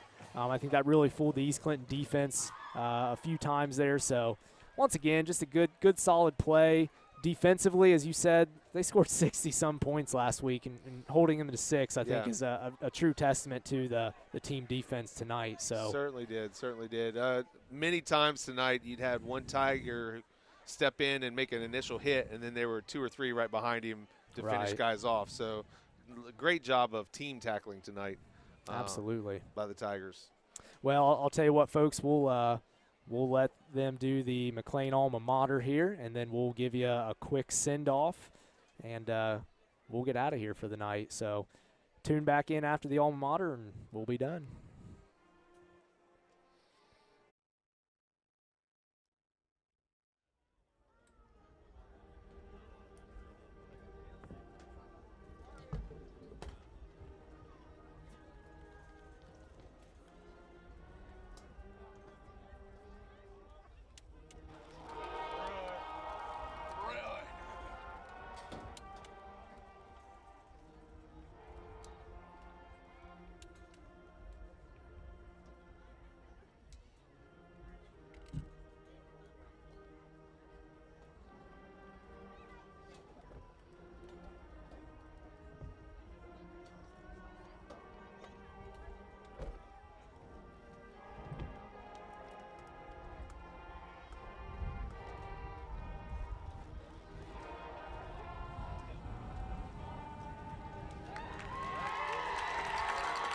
Once again, thank you to the McClain Band, the Tigerettes, Majorettes, the cheerleaders, ball boys, ball girls, coaches, fans, cheerleaders, coaches, everyone. Everyone. Mr. Lyons, once again, thank you. I thought you did fantastic, man. I'm going to want you back here. I appreciate very you having me. It quickly. was a fun time. This was great, man. Absolutely. Brad, once again, you are a pretty rad dude. I want everyone to know that. You do some amazing things up here, as always. You are indeed the dude. Okay? Rad. As the Big Lebowski says, you are the dude. Also, big thanks to David Weeks, our PA guy, normally doing the stream with me, doing a great job here on infield tonight. Big thanks to Drew Hamilton and student helpers Braden Black and Zach Scales again for their camera work. Hope you guys enjoyed the field camera tonight. Big thanks to Drew and Brad getting that set up. So just, again, big thanks to everyone who puts this together, as always. And everyone who is involved with this whole process. We really, really appreciate it. Any parting words before we leave for tonight, Mr. Lyons? Hey, it's a great night to be a Tiger. Absolutely. It's a great night to be a Tiger. Great job on both sides of the ball tonight.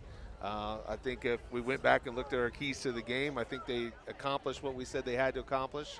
And, hey, it was a good win. Good win. Absolutely. So once again, that'll progress the Tigers to 3-1, and the Astros go to 2-2 on the season. Once again, well fought, hard game by both sides here. And once again, guys, thank you for tuning in as always. We'll be back in action on September, and I'm not very smart. I don't have my calendar out. It'll be the homecoming game. It'll be the 22nd of September. We will be going up against Miami Trace.